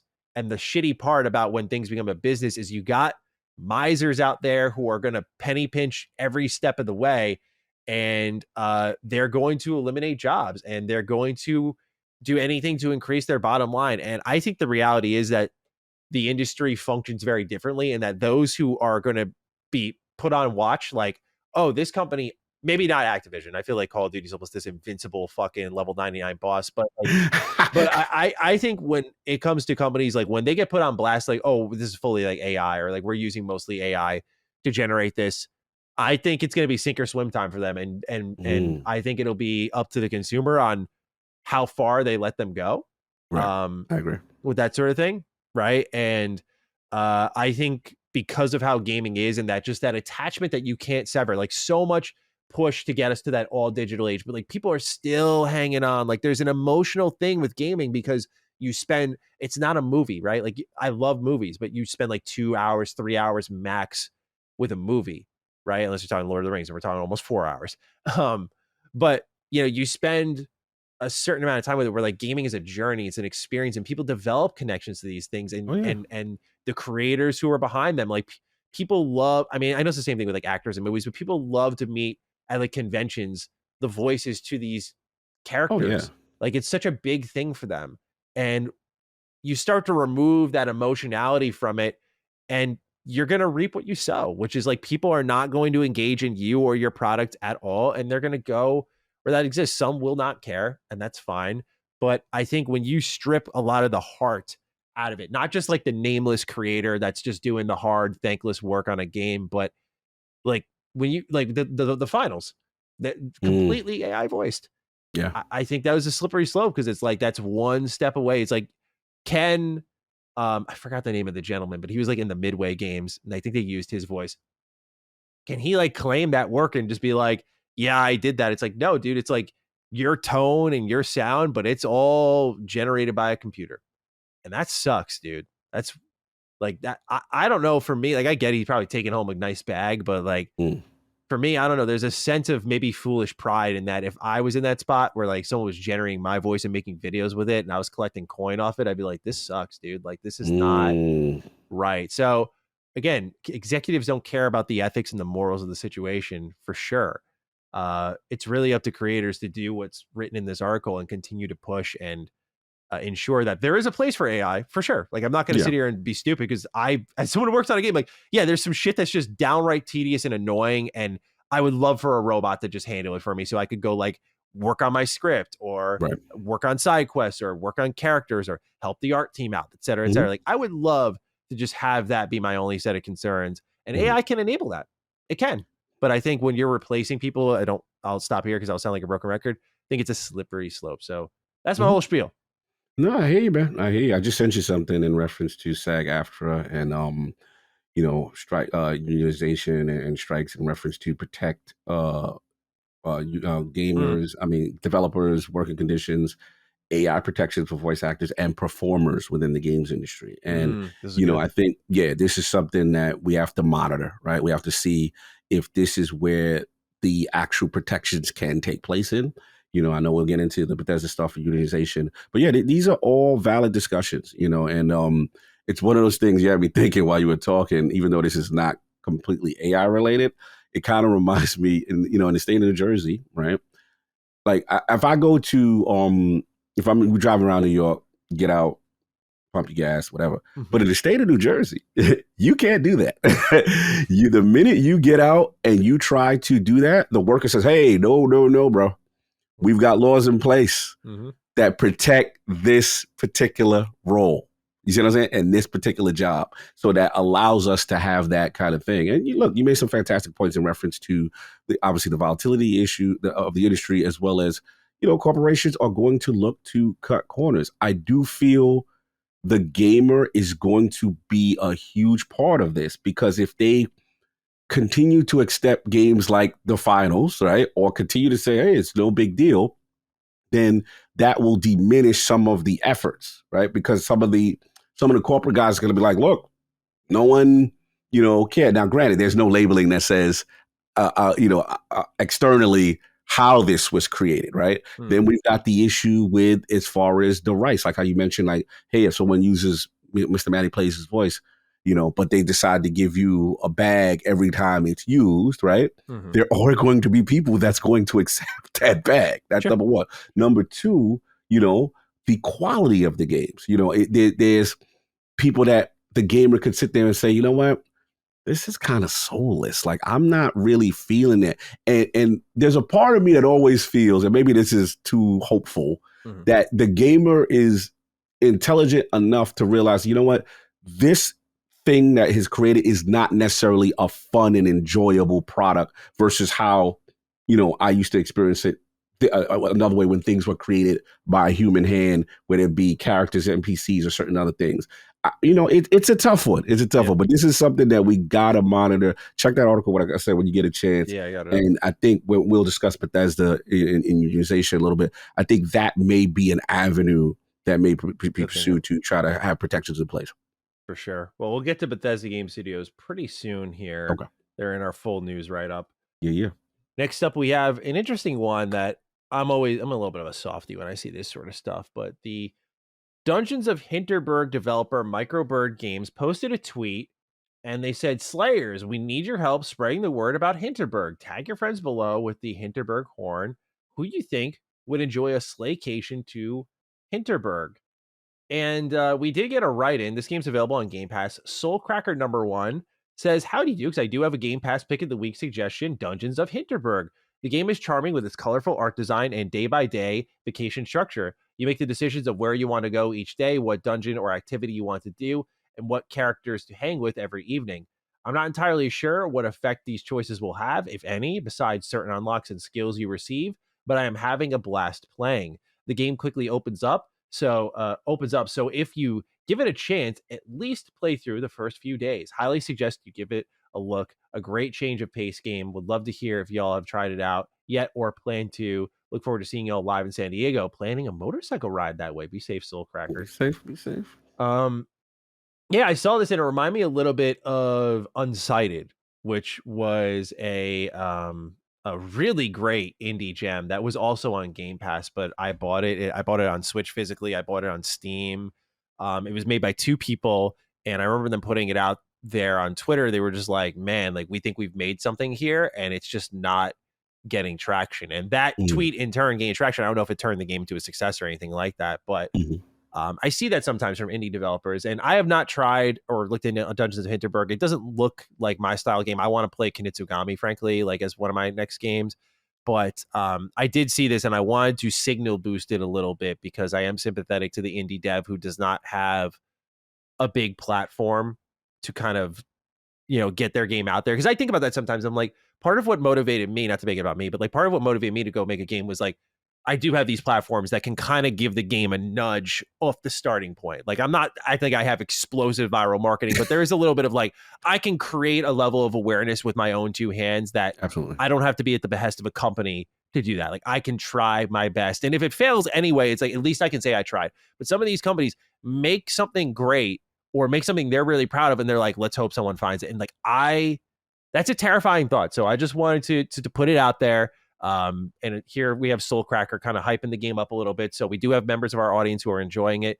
So check out Dungeons of Hinterberg. It's available on Game Pass. It just came out day 1. So I'm wondering if them putting it out there. I mean, this is a recent drop. So this isn't like a month later. So I'm guessing they saw the engagement numbers already and were like, we need to just put out the kind of cry for help because this isn't good.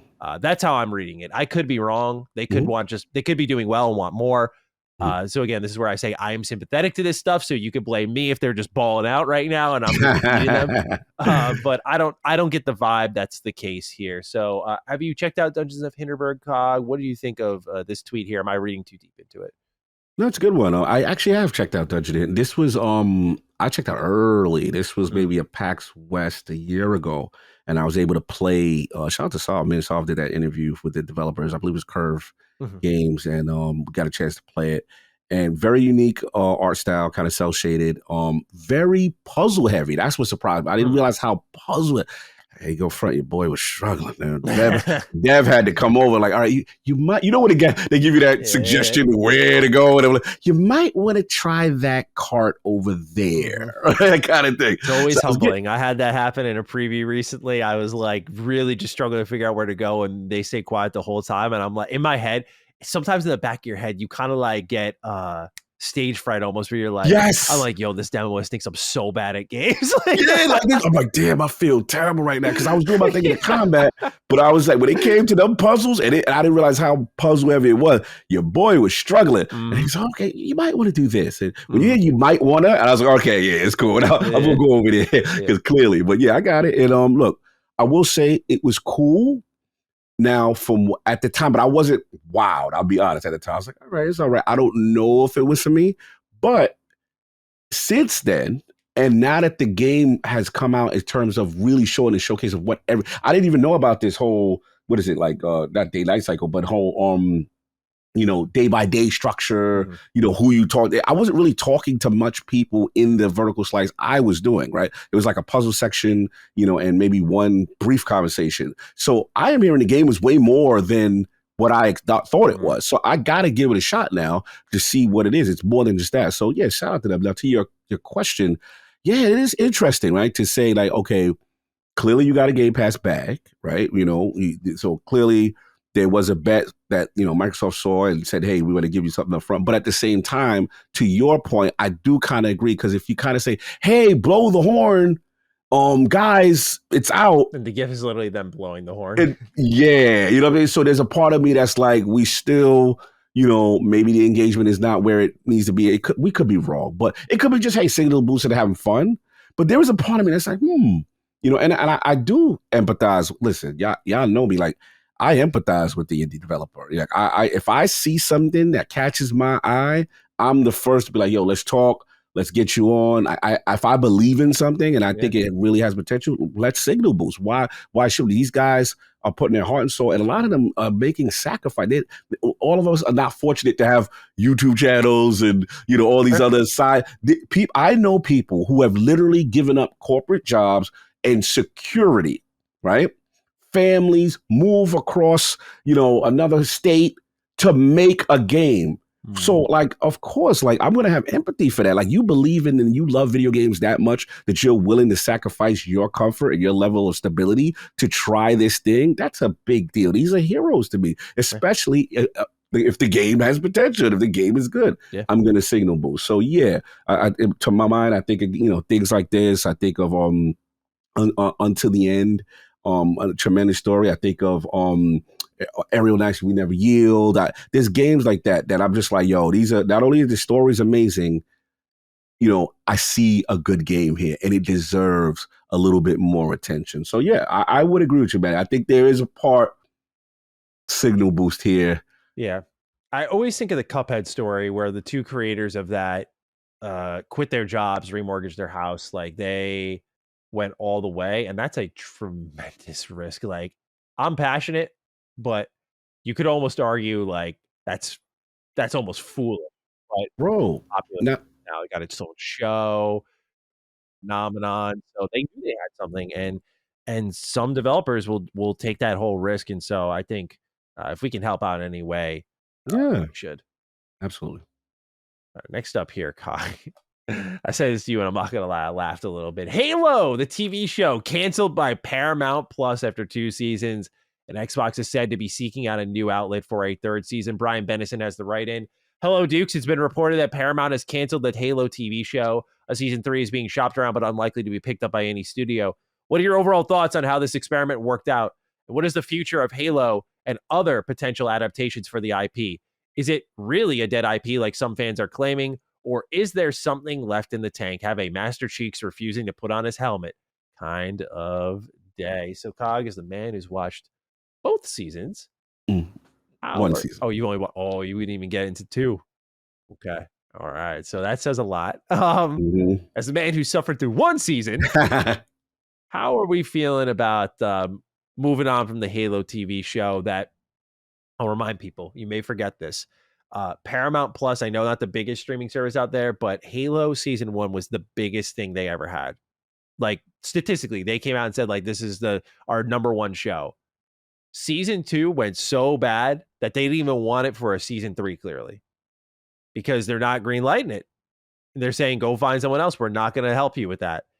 That's insane to think about. I know a lot of people interpret it as like some fucking CEO at Paramount was like, yeah, man, folded his arms. He went, this isn't the real Halo experience, and told him to buzz off. But it really speaks to how Halo is failing to pull people in.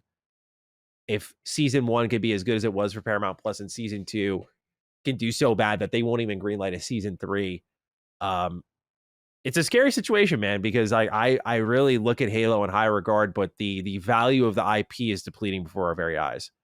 And I know a lot of I got to come up with a term, right? Like, we had the Forza Bros, the cuddly Halo fans, what I'll call y'all. Like, like little plushy, like, you guys get a little upset when, like, we talk a little negatively about Halo, but we got to be real. Like, number one, I don't think the show, from what I have seen, is up to snuff with when you look at, like, the Fallout TV show. It's not even fucking close. Like, I could just tell from trailers, it's not even fucking close. And it goes to the root of the same thing we talked about last week extensively, so I won't be beating the dead horse here, is that Halo is not being treated as, like, the premier number 1 Xbox IP it should be. And I think part of it is the reality. really is that this isn't the number one IP for Xbox. I said this when Infinite launched and we were looking at kind of the aftermath of that situation. I said, like, well, now they have Elder Scrolls 6. I think Elder Scrolls is the number one IP for Xbox. Now they have Call of Duty. That's the number one IP for Xbox. So things have changed. Halo isn't the top dog in town, but the sad part to see is that the treatment internally of the people who own this IP and now the people who are receiving the IP is the same. It's like this kind of mid-tier franchise. It should never have gotten this low. It should never have been so bad or so unattractive that it couldn't get greenlit for a third season. You think of how quickly, I know Fallout is a special phenomenon, but like you think of how quickly season 2 got greenlit right after season 1, like right away. They're like this, and it's one of the biggest shows. Like it showed these TV shows can save or kill you. Like they really can when it comes to the IP. Like you look at Fallout, the TV show led to a 76 resurgence. Think about that. Think about that. That game was, I'm not saying I always liked it. People already know how I feel. That game, though, was getting updated. A lot of things people were talking about online on how it was better now have been in the game for like 3 years. Think about that. But it took that TV show to get people to go there because they just wanted something new with Fallout. So, I look at that and then Cyberpunk Edge Runners. The game was already on the comeback, but that show was so good. Got to check out the game now. I want a little bit more of that, right? The show, if you're a game maker or you own these gaming IPs, these shows should serve the single purpose of like driving people back to the core product. And how do you do that? You respect the source material, which is what we're hearing Halo, and you saw for yourself what Halo, the TV show, did not do. And so again, you kind of reap what you sow. And I mean, the writing was on the wall that season 2 would be a mixed bag with like some of the things being said going into its release. I remember like in particular, there was a lot of debate about like taking the helmet off and like, oh, I think it's important. Like people need something to connect to. It's like, that's not Chief though. Like that's just not his character.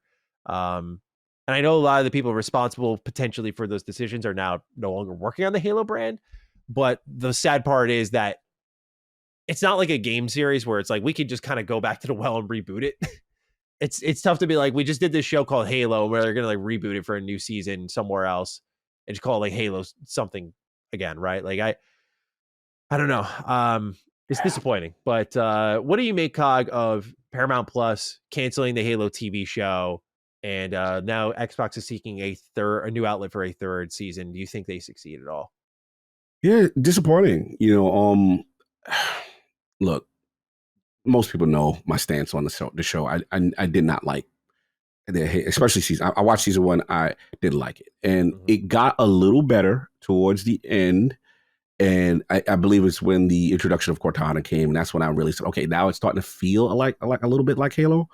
And we're not going to beat the dead horse of the damn helmet gate. And I was very annoyed with that. But okay, look, there's a lot going on here. First is respecting source material, like you said. I remember comments from the initial showrunners that like they didn't really, I don't want to use the word care about it, but it's just like they had their distinct vision, right? And okay, if you do that, but there's a part of me that says I also have to put some blame on Microsoft and 343 here, because it's like, you want to be involved more. Like, to me, it was like they just gave their baby away to someone and say, do what you will. Come up with something, right? Look at the difference with the Fallout TV show. You see God Howard every step of the way, right? Every step of the way. They're in and they're referring. And again, people always come back, but it's not the show like, it's going to be an adaptation, but you could still do an adaptation with respect to the source material. Listen, when I saw, if you out watching it, he out here, they got a human covenant, and he out here sleeping with human covenant, and come on, bro. Like, I was like, what are we doing? It's just like a term that should never exist. That's just wild crazy to me. And again, some of the decisions, right? Now, it's the thing that was interesting was that I always felt, for the most part, the armor and the lore and stuff looked good, but this is what I will say. People were telling me, though, Cog, in fairness to people who loved this show, because they were, even though I hated it, it was successful, right? So I'm like, all right, this is a different take. They'll probably be fine. Then I heard, season 2 is actually great. Like, people were like, Cog is back. And I was still like, I don't know, let me see. And come to find out, even though people loved it and the hardcore loved it, there was a decision I heard about at the end that was brutal. brutally disrespectful to Halo 2 fans. Let's just say that. And the decision to eliminate somebody, I heard, was there was no reason. I spoke to Saul, but they were like, bro, because I was like, yo, you liked it, right? You told me season 2. He's like, I have to throw it all away. What they did at the end. I'm like, that bad? And I'm like, look, you might as well tell me because I ain't watching it because I'm good now. Like that's what happens, right? That's happening all over the world. Yep. I'm like, I heard they did that.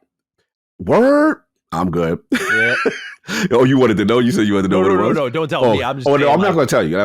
I'm saying that I'm sure is what is happening to everyone. Like, you hear it's bad. Why is it bad? And it's like, well, I don't spoil it. It's like, well, if it's bad, then go ahead. And that's it. And then I have no reason to check it out. Yeah, I'm good. I don't want to know about that world there. So here's the question now to where we are now, which is, part 3. It'll be interesting if they could shop it. The only hope, I guess, if they can hope Amazon. I don't know. I mean, obviously falls over there. But look, if it does continue, one would hope that there is a 343 and the lore historians are involved in some type of, slight more or course correction. Otherwise, it's going to be a wrap, kind of thing. So I have to assume that season 2 flopped.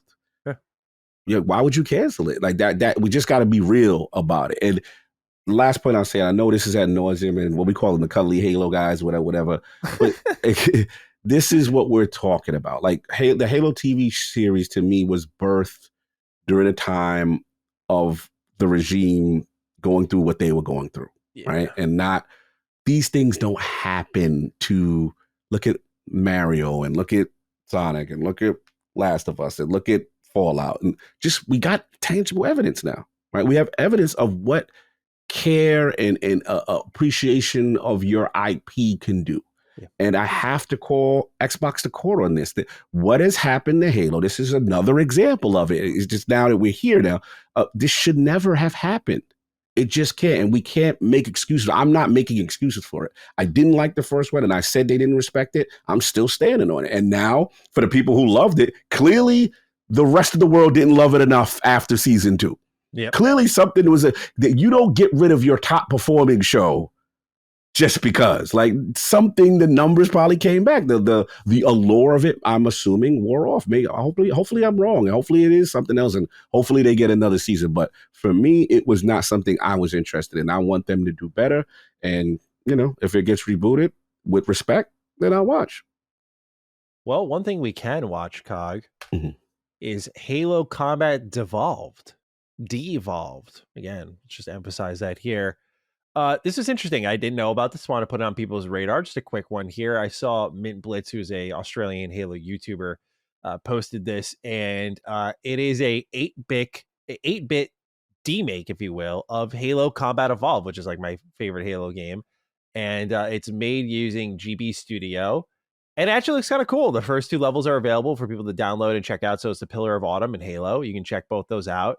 And I actually want to check this out. I might make a retro rebound video on it at some point because it just looks really cool. Like some of the art that he did for it. It's not low level effort at all. It's really good stuff. Looks awesome. So I'm excited to try it out. And so I recommend people give it a look. But have you had a chance to check this out, Cog? Yes, thank you for sending me this. This is fun. This is kind of like if Halo came out on Game Boy or something. Yeah, literally. like this is really, really cool. The attention to detail, the love, the care. I like that he even put a sniping section. Yeah. Like it's literally the events of Halo Combat Evolved. And when you're in the Pillar of Autumn and then you land and stuff like that. And it's really even got a little Warthog section or whatever. But the labor of love for your 8-bit, old heads, OGs. You're going to love it. And then for people who love that, the pixel style kind of thing, it's fun. You can tell they had a lot of fun and care with it. It's cool because there was always that Halo Nintendo DS port that never got released that always interested me. And so this is the closest we were getting to like handheld Halo on those older systems. So just something to keep an eye on. Next up here, Cog. Tales of Xillia Remastered leaked on a Euro retailer site. And it looks like it's heading to Xbox, PlayStation, Switch, PC. And I am very excited Tales of Xillia is one of my favorite Tales games. I love this game. Ooh. I actually have a great story with this one that I wanted to share here because Let's go. I told Laylee it leaked and she was like, oh, okay, cool. Like I was like, there's actually this great thing that happened with me with this game, which it was a stupid life decision, which is what makes it great. So I remember this game I played for the first time between the summer between my last year of high school and my first year of college. So I think this was 2013. And I remember I spent the first, there was always like you had some of June, July, and then August off. And so really it was like party time for June and July. And then August, you start kind of like, I start bringing it in more. I stopped going out. I start like just focusing on video games and just kind of taking all the extra time off I can, not really doing much at all, right? Just chilling. And then I start working on my sleep schedule, fixing that for the last couple of weeks leading into the new school year, right? And so I remember I like mission accomplished, did all I wanted to do. I'm working on a sleep schedule, get the sleep schedule fixed. And we're a week before my first semester in college. And I pick up Tales of Xillia because I thought it looked cool. And so what do? But make the great life decision to play this game till 5 a.m. each day of the week for like 8 hours a day because I decided to impose on myself this stupid ass challenge. I said, what if I beat this in a week before college hits? Whew. And I just did it. I did it. I mean, that was, again, high school kid, Grind no days. responsibilities, awesome times. But yeah, dude, I destroyed my sleep schedule the week before my first semester in college because I wanted to just do a Tales of Xillia self-imposed challenge. Like nothing was rushing me. There was no game coming out. There was no reason for me to do this. I just decided it would be kind of great and completely indulged in it. I love the game. I was like, this is awesome. I had so much fun with it. I grinded the fuck out of it. But like, yeah, even leading into like day before school, I was up till 5 a.m. Like woke up like 3 hours later. Like Zombie. Stupid, bro. So stupid. So yeah, that's why I'm like, man, it's gonna be so great to play this in an environment where I'm not crunching myself for literally no good reason at all. This is one of my favorite Tales of games. There is the story with it, but like I also think it's legitimately a great game. Cool, really cool setting. Great combat as always in the Tales of games. And actually, I think it was in Tales of Berseria. There's a little hidden side quest that brings some of the Xillia characters back. Right now, it looks like it's only Xillia 1, no mention of Xillia 2. So I'll be interested to see what happens there. But Cog, will you be checking this one out? It's probably not Okay. based on the level of engagement and requirement here, but I do expect a full report from Mr. Matty Plays to see now because I'm curious to see. I know how much you love the Tales series, and I'm very curious to see how they handle the remaster for you, right? And do they hit the beats and things that they need to do to make this thing shine? And look, I keep hearing more about it. I keep hearing more people now getting to. I'm just scared of that life. There's no way I can commit that amount of time to these type of games. Hey, you already heard my piece on live service. You heard my piece on like it's priorities. Yes. We do this, but I respect. We could do this, but then I wouldn't play anything else that I would have played. Yeah, exactly. We could.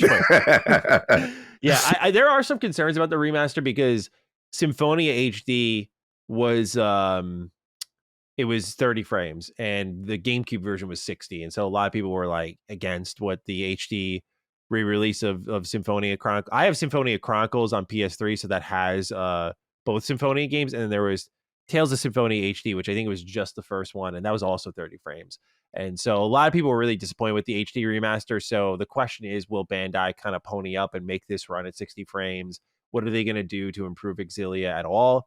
That'll be interesting to see. For me, I'm not like for these older games. I get why people are like crazy about frame rate for newer games, but older games, like I don't care if it's 30 or 60. But we'll see what they do with Xillia in the meantime. But that has leaked, so expect an announcement. Probably Tokyo Game Show would be my guess, or maybe the opening night live. Yeah. All right. Next up here, Heihachi announced for Tekken 8 at Evo. We have a writing here from Heitachi Vibeshima, who writes, what are the thoughts on Heihachi being brought back? Seems like a trend when longtime antagonists are revived like Bison in Street Fighter 6. I was personally looking forward to Tekken moving on, but we haven't seen the whole vision yet, so I'll trust Harada to cook. All right, Cog, the Tekken guy. Heihachi is back. What's the feel here? I'm gonna be honest. I'll set us up here. I don't like this. I don't like this, bro. Reina's the future, and you're kind of fucking with it right now. Reina is the future, so I'm not a fan of the bring back here. I get it. Like, people got those attachment to those longtime characters, but I think I could be wrong. I felt like there was a collective readiness to not move on permanently, but like, hey, like, make her the face for Tekken 9, because she's kind of the face, surprisingly, of Tekken 8, like her and Jin. Like Tekken 9, it's like a new face. People love Reina, one of the most used characters in the game. So when I saw Heihachi, I was like, man, really? Really? So I want to know your thoughts, Cog. You have the veteran experience here. What are your feelings on the man, the myth, the legend, Heihachi Mishima being back in Tekken 8? I was completely floored by this. I did not see this coming. First of all, Harada lied. This man was literally on a panel asked months ago, or like around the debut of Tekken 8, is Heihachi dead? He's like, yes, dead, effing dead. And I'm like, literally, we got the quote. It went viral. So we're like, all right, he's standing on business. And, you know, there's a part of me, look, when I saw the trailer, it does look cool. Yes, it's Heihachi. It's the OG, the icon. We get it. He's in this little Raiden suit now. I don't know how the hell he survived. The key the problem they're going to have, I just got to see from this resurrection standpoint, is, like you said, Raina's whole story feels like now it's undercut, because it seems like she's the direct descendant, you know, this Mishima that, you know, his love child, another that existed. And now everything she did was like, Heihachi, for you, you know, like and then even in her rage art, you see like almost like the ghost of Heihachi in a way, right? So, and then, for not spoiler, if you in Tekken 8, story, you get a major reveal with Reina on where they're going with certain genes. And I'm like, wow, okay, I can dig this. So that was so cool to me. And then, like my man said, Heihachi, Vibashima, is that Tekken 7, like, you did it so cool, in my opinion, the epic battle between Kazuya and Heihachi. And, you know, the fight, the classics line, you know, the fight is about who's left standing left. And then this man was thrown in a volcano. So again, I always trust Harada, but I'm gonna be real with you. I guess I know what about this point. I know why it bothered me. I figured it out. Everyone after the DLC line, we saw Eddie, now Lydia, what I'll talk about later, and then the third one, everybody thought this was gonna be Marduk or Fukuram, right? I guess there's a part of me that if you're gonna do this, like, it felt slightly desperate. Because part of me is like, if like he should be like one of the very last DLCs if you're going to do it. Like, to bring him back, there's a part of me is like, did they switch up the order? Because the leakers did find out that Marduk and Fukuram were going to be in the game, so they assumed that this was up next. So part of me is like, has there been any financial motivation to do this earlier? Yeah, it just seems. Now, this is what I will say. Last point. I will give Harada only one out here, in the sense that we were promised that the DLC characters would have story and character episodes, which we have yet to see yet. In this Heihachi trailer, you see Lydia, you see Eddie, and there seems to be now a story mode involved. So my guess is after the final, because there's one more character after Heihachi, after the final DLC for season 1 of this year's release, I think we're going to get a whole, almost like a Mortal Kombat aftermath. That's the vibe I'm seeing. I'm seeing new cinematics. What were these characters doing while the events of Tekken 8 was going on? Now, that I do like, and I like the incorporation there. So that's what I'm hoping for, but you better tell the most. How is this man back? Like, come on. Like there's no way to me he should even be here. His heart stopped. He was thrown in the volcano. And then, fun fact, I gotta tell you something. Someone put a tweet that had me dying in reference to Heihachi. Hold on, let me see if I can find it. Your man, as far as like, okay, Heihachi's timeline. Tekken 1, thrown off a cliff. Tekken 3, attacked and nearly killed by Ancient Ogre. Tekken 4, almost killed by Devil Jin. Tekken 5, survived an explosion, burned alive for weeks. Tekken 7, survived Raging Demon from Akuma, heart stopped by Kazuya, and got thrown into lava. Tekken 8 still alive. Yeah. It's unbelievable. Yeah. Like I get I expect him to come back at some point. This soon, like I wouldn't even mind if it was like season 2, because then at that point it's like, hey, what's the shot in the arm? Like I can make sense of it. But the story, I don't want to spoil it for our audience because they know how much we love the Tekken 8 story, but it did not, it really felt like a passing of the torch. It really did. Like it was a Jin Kazuya storyline, Rain is the new face, and like moving forward, it felt like she is the next in line to be like a new prominent face for this franchise. Like you always have like Heihachi, Jin, Kazuya. Like it's usually some mixture of these three, really. And it was really cool to see her like organically just go to the top because people love that. And now the biggest parts of her character are immediately undermined. And so the only thing I can hope for is like the new story stuff does add this layer. They go, like, oh, okay. I see what they were doing there. Like, that's what I'm hoping. Like, we sit down one Duke one week. You're like, Maddie, I know we were upset. I played the new story stuff and like they did it. This is why it's good. This is why it's all right. I can't imagine.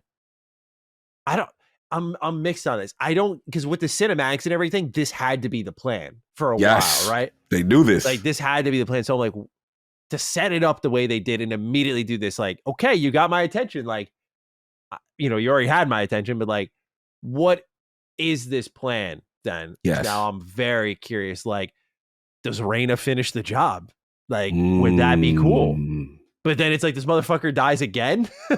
Yeah, like what? It's so many questions. I agree with you. I'm going to try to trust them, you know, because clearly this was in the plan. But I'm with you. My initial feeling was slight discipline. Listen, Heihachi mains, y'all eating. You got your man back. I feel like if that's your main, I feel you. I know what that feeling is to see your main back because Heihachi guys are going through it a little bit. But they did adopt Reina. They did adopt her. That's what I saw. Man, so. Dude.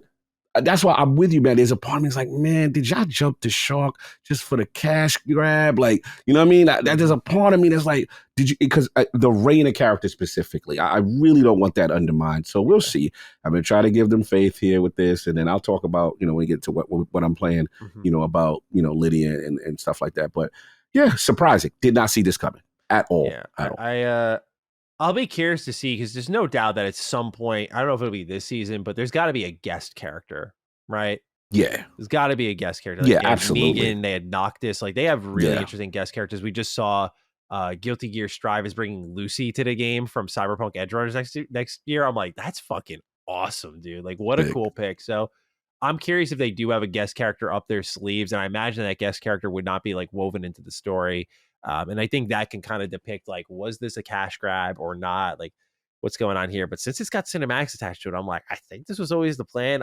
It might just possibly be a bad plan. We'll see. Yeah, but I want to keep an open mind. I want to see what they're doing here, but it's not. Initially, I'm like, I don't know. He looks cool. I will say, I like the little Raiden suit part. That part did look cool. I hate his haircut. Like, I hate how he looks, bro. So like, I love the whole, you know, the hat and the mask. I'm like, I'll play that version of Heihachi. Yeah, that one is fire. I ain't gonna front. I'll play that version all day. Mm-hmm. All right. Well, we got a lot more news to get into, Cog. Multiversus Studio First Player Games has been acquired by WB Games, which is interesting because a lot of people were saying that Multiversus was failing. But then here we have the studio being purchased as they are claiming they're going to continue supporting the game. So, yeah, quite the interesting acquisition here. I don't really know how to feel about this at all. I mean, WB Games has shown that they are not wise investors. If their recent moves are anything to go by, like, of course, Hogwarts Legacy speaks for itself. That's fine. But then, yeah, you look at what happened with Suicide Squad. It's like, that wasn't a good idea. Gotham Knights, that wasn't a good idea. I mean, how they've handled the Lego franchise a little bit as well, that hasn't been great. So yeah, they're not. I don't know if this is actually like them. A lot of people are looking at this like, oh, it must be doing great. I'm like, I don't think that's a shoe-in. I think they're dumb enough to just do it. Be like, oh, we got that leftover Hogwarts Legacy cash. All right, let's buy them. Why not? So, what are we feeling about this one, Cog? I was deferring to you because obviously you played, multiverses, and you did like it, right? I remember you I liked the launch version a lot. I have not played this newest version, which I gotcha. heard came back and like felt very different and not as good. And I think it was, let's do it. We haven't done this in a while. Let's do Yeah, a let's real time do real Steam time. player count check. But I think I remember seeing that this game was not, 6,000 as of 20 minutes ago. The last 24 hours, 13.8K. Not awful. But for, let's see here, what was the peak? What was the peak here in the last 3 months? 114,000. Oh wow. May 2024, and then tapered off pretty quickly throughout May. To start Hmm. June, they were in the 30Ks. So Mm. they've fallen, and they've been in this 6 to 8,000 range for about a month now since their relaunch on May 27th. So June was pretty good for them, but yeah, they just have gradually tapered off. And then yesterday was actually the biggest they had been in over a month. They had 13K. Mm. So I'm guessing the announcement brought people to come like check out the game is how I would Yeah. understand it. But yeah, it doesn't scream to me like we got to purchase this team right away, but maybe they're seeing a good cash flow here. But any thoughts on what's going on here on multiverses? Yeah, I mean, I just think the vibe I just look at it is Warner Brothers in terms of, to me, they seem very insistent on getting the live service back in some shape or form, right? That's so true. Yeah, You know what I'm saying? One of these gonna hit. That's the vibe of energy I'm giving them. We gonna hit up, we gonna play our cards on all these different tables.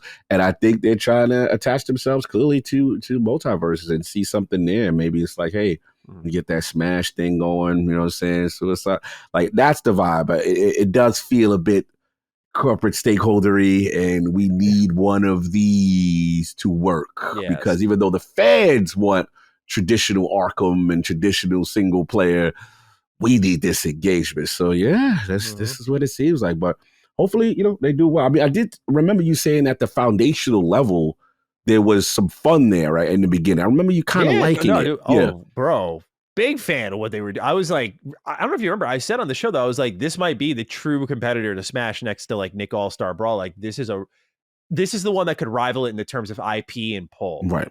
And when that base died because they were fucking up the game over time, Mm-hmm. they delisted it, said it was a beta, Yeah, which I think that's created right. some bad will. And they came back with what if, I got to try it out for myself. So I You don't gotta want to see. puppet what other people are saying, but like Mm. what was considered a worse game. And yeah, I think a lot of people moved on. I think what surprised me about the push into live service is no one seems to get the window, right? Good point. What we've talked about ad nauseum here. Like, you had your window, keep it in beta and keep supporting it. But the second they left, dead, Mm. just not the same, right? 100K player, over 100K players day one is Yeah, phenomenal, that's impressive. but it's fallen off dramatically in a month, Dramatically. Yeah. a little bit more So, in a month. so what I see, and this is what I have to deduce, is that whatever this pitch was, as far as future content, seasons, and scope, they impressed Warner Bros. Yeah. They clearly, and then I guess Warner Bros. Like, you know what, we'll fund that. We think that could work too. So Yeah. we'll see. We'll see what The IP are there. the IP is there. We clearly know they got the IP. Yeah. So if they got, I don't know, whatever characters or things that have still been highly requested in conjunction with game moves and other things, I think that they're doing one last, I don't say one last because they've been acquired, but they're doing a full on, like, we're going to go for it even harder. And we'll have to see, because like you said, like, to me, it's always about that moment and that zeitgeist. You got to catch it. You got to keep supporting it. But they look like they go do the rematch. It's just that the other thing that's happening, and Nick All-Star Brawl 2 had the same fucking problem, is like, some of these developers, I'm going to say real, need to grow up. Like, they need to stop trying to do deep cut picks on their fucking roster of fighters. Like, no one wants to play as Beetlejuice in multiverses. People want to play as like Johnny Bravo. They want to play as like characters from Lord of the Rings. They don't want to play as like these fucking deep cut characters that y'all think like they're going to play as. Like, oh man, they went to that level and they got Beetlejuice. Like, I know this is what I'm talking about like memes ruin decision making for some. Because like, yeah, like it would make a lot of sense to get Gandalf. oh, but like imagine the TikToks if we did Beetlejuice, and it's like, no, it's not going to work. Like this is not going to work. So I get it. Like Beetlejuice is like a big name, everything. Like Samurai Jack, Old school. big name. It's like that's cool. But like you got a treasure trove that you haven't even touched, and you're just staying away from it. Like mind Batman for all it's worth, Superman for all it's worth. Like you have the Flash. Like you can just bring in DC heroes constantly. Oh and yeah. I get that's the easy choice, but if you're trying to keep interest in your game, man, like I don't know. Yeah, no, they drip feed it. You know what they're doing. They know they got it, but they think they being slick by trying to drip feed it and DLC it, whatever. Banana Guard. Yeah. Oh yeah, they've got the properties. It'll be insane. That's why I said that pitch got to be crazy. So we'll see. Yeah, like I'm looking at the roster right now, and a lot of these are from the original and really good. But when it comes to the new ones, they have Agent Smith from Matrix, which I think is cool. Wow, yeah. That's kind of cool. Yeah, that's cool. That's kind of cool. Yeah, Samurai Jack is the newest one. Jason is here, which I don't know how he really melds, but he's here. Banana Guard, Marvin the Martian. I love his design. Gizmo. That's like Gizmo, Black Adam. Wow. Stripe. They've got so many. Yeah, but like in my opinion, all the big properties have already been packed in together. Like Batman, Bugs Bunny, LeBron James, Shaggy with like the Ultra Instinct. Like the thing that annoys me is that like with at the launch, in my opinion, at the launch they lean into the meme culture perfectly. Like giving Shaggy Ultra Instinct abilities was brilliant, because that was like the meme. I don't know how it became a thing, but that was like the meme, and it was great. But now they're like just doing these, I think, random deep cut picks that I just I don't think long term are going to help the game. Like you need to get those big IP that people go, what? And that's what these mascot fighters thrive off of. Yeah. All right, Cog. Multiple games are skipping Xbox. We got two here for you. First is Limited Run Games has confirmed that Dustin's favorite game of all time, Tomba Special Edition, is not planned for Xbox despite being rated for the platform by the ESRB, which was kind of strange to see. And SNK versus Capcom was announced at EVO 2024. It's available now, but it is not on Xbox. Nicholas Brillhart writes in, greetings, Dukes. Another Capcom game is missing Xbox. This time it's SNK versus Capcom. What can Microsoft do to combat this? Should they cough up the cash to get these games ported, or is the juice not worth the squeeze? The last drop of Xbox 360 digital savings included basically nothing kind of day. Thank you, Nicholas, for writing in. So yeah, Cog, we got more games skipping the platform here. We learned that Capcom might be due to some sort of pipeline with, I think it was MT Framework. So it seems like it's a continuation of that. But then Tomba missing the platform. That seems like more of a deliberate choice potentially by Limited Run Games. It's like this might not be worth building all the physical copies for. Like we saw they got Xbox involved for a little bit. And now they're like, yeah, we're not planning an Xbox version. It seems like that's because they're expecting no one to buy it. And that'd be wasted money for them when they make a limited supply. So how do you feel about where Xbox kind of stands with some of these games straight up skipping the platform? Like Tomba not even getting a digital version on Xbox is kind of interesting to see. So how do you feel about this? The Tomba thing, I'm a little bit more easier to understand. Sorry, Dustin. I know that's his joint. You know, that I totally get it. I don't see the attachment in the Xbox ecosystem for it, but the SNK Capcom stuff, and yeah, of course, yes, I'm biased towards fighting games, no question, but it's just unfortunate because regardless to whether it being a pipeline issue, MT Framework and stuff like that, nobody wants to hear it. like everyone wants to be like, bro, like this is Xbox. You're the $1 trillion company. You know, like I get it. And part of being wealthy and being smart is making smart decisions. But at this point, I know it's not a simple thing as just necessarily probably just throw money at it, but we can't have this, especially in my opinion. You don't have control of Evo as it is. PlayStation does have control of that. Fighting games, you have gotten better in terms of all the new fight games. They don't miss the platform anymore. You gotta give credit. But these are classic. And someone showed me like this was back on OG, from my understanding. And someone showed me the box art. You know what I'm saying? Xbox Live kind of thing. So it's just like, man, it's so unfortunate that these, fighting game classics are missing out. And again, like, I understand that the structural things might be different with Series X in terms of, getting the port. And I understand the business part. And Capcom may say, hey, we're not going to come out of pocket to do this and maybe not see that level of return. That's viable.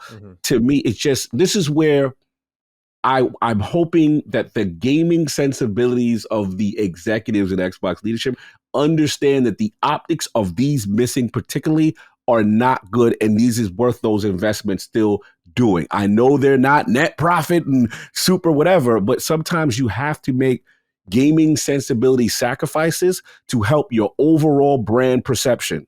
And that's my concern. I know the stakeholders are not happy with me right now. I don't care. These are things you can't have because you keep showing the consumer you are lesser than. You keep showing that your platform is still a little lesser than when it comes to missing things and not getting everything. Whereas if you get a PlayStation or a Switch, you feel more comfortable that you're not guaranteed to miss something, right?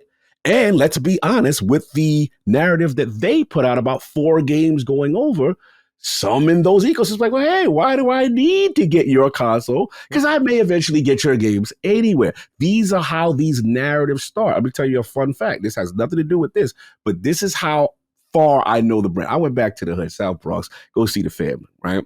I'm talking to the homies on the block who are the dudes who play Call of Duty, Madden, you know, all the dude broest of the dude bro games, right? So I'm sitting there catching. I haven't talked to the homies in a while because, you know, they listen to the podcast on occasion. These very different individuals. Yeah. So I'm like, all right, what's going on? So they telling me about NBA 2K. I did not know this. So I'm like, what's going on? I'm like, he's like, bro, yo, it's crazy right here because these guys still on Xbox. These are some of the OGs that still stuck with them despite the Xbox One fiascos, whatever. They're like, bro, yo, it's terrible right now. 2K, the worst thing they did was implement crossplay. I'm like, how? Why would that be a problem? Wouldn't the player base, wouldn't more people be playing on the court together, PlayStation guys, Xbox guys? You know what they told me, man? Oh, no. He said, it is so bad. He said, first of all, he said the PlayStation is more of them, right? Then he said, like, obviously they're younger. There's a part when NBA 2K, when you get to the team up to the My Court section, dudes will look on the bottom and see what your platform logo is. Oh, so they're looking at the Xbox dudes, and then they see 2 down, like say it's 3 spots to play a 3-on-3, and they see an Xbox, they'll step off. And then they'll wait for the PlayStation. That's how bad the brand got. Dude, it is literally, it is disseminated to the common gamer that they don't want to play with the X. He's like, oh, you guys got that big controller. I hate the fanboy and do console war stuff. That is what the sentiment is in the streets. That is so funny. It blew me. I said, there's no way regular casual dudes is console. He said, Cog, the worst thing they did was implement this thing. He said, sometimes the Xbox dudes are fighting for their life just to get a game. I'm like, are you serious? I said, I'm going to have to talk about this on one of my podcasts. I didn't know it was that bad. Yes. So again, these are how these narratives are perpetuated when your brand is not perceived as a popular brand. Unless you have to do everything in your power to do that. Now, 2K, obviously, that's not Xbox. That's, Take-Two. And I get that. Maybe they hide the logos when you just go to the court. So maybe everybody could just play with it. That's how you solve that in a short term. But I've just used that example to show how the Xbox brand from optics, from a popularity is viewed. Y'all are not viewed as the hot system. I'm just being real with you. And you gotta fix it. And things like this and missing games. That's why I said it maybe not be a financial benefit to do this, but you want to improve your brand popularity, your perception. That's all I'm saying. Well said. Absolutely. Got a couple more bits here. Shadows of the Damned Xillia Remastered. Announced today as we record this, and it's returning this Halloween. And I've never played this game, but I do want to check it out. Looks really cool. This is, I think Shinji Mikami and Suda51 for this one. Woo! Yeah, it's a wild one. And by the name, should tell you everything. Xillia Remastered. So yeah, returning October 31st this year. If you want to check that out, are you familiar with this game at all? Because I know this is like a cult classic for a lot of people. I missed this one out, and I definitely will play this because Suda's a legend. And this game looks wild as hell. And then you got Shinji in the bed. Look at the list. Like, I'm looking at the trailer again. I'm like, yeah, I got to check this out. Yeah, this looks hella crazy. Yeah, absolutely. So that's going to be available again October 31st this year if you're interested in checking that out. Last bit of news here. Humble Games is undergoing restructuring. Here's the full statement, quote, in these challenging economic times for indie game publishing, Humble Games has made the difficult but necessary decision to restructure our operations. This decision was not made lightly. It involved much deliberation and careful thought with the goal of ensuring the stability and support of our developers and ongoing projects. Additionally, the restructuring of operations at Humble Games will have no impact on operations at Humble Bundle. We are acutely aware of the profound impact this decision has on our team members at Humble Games and deeply empathize with everyone affected. Our team's contributions have been world-class and invaluable, supporting the launch of our games since we started publishing in 2017. We are committed to navigating this transition with as much empathy and understanding as possible.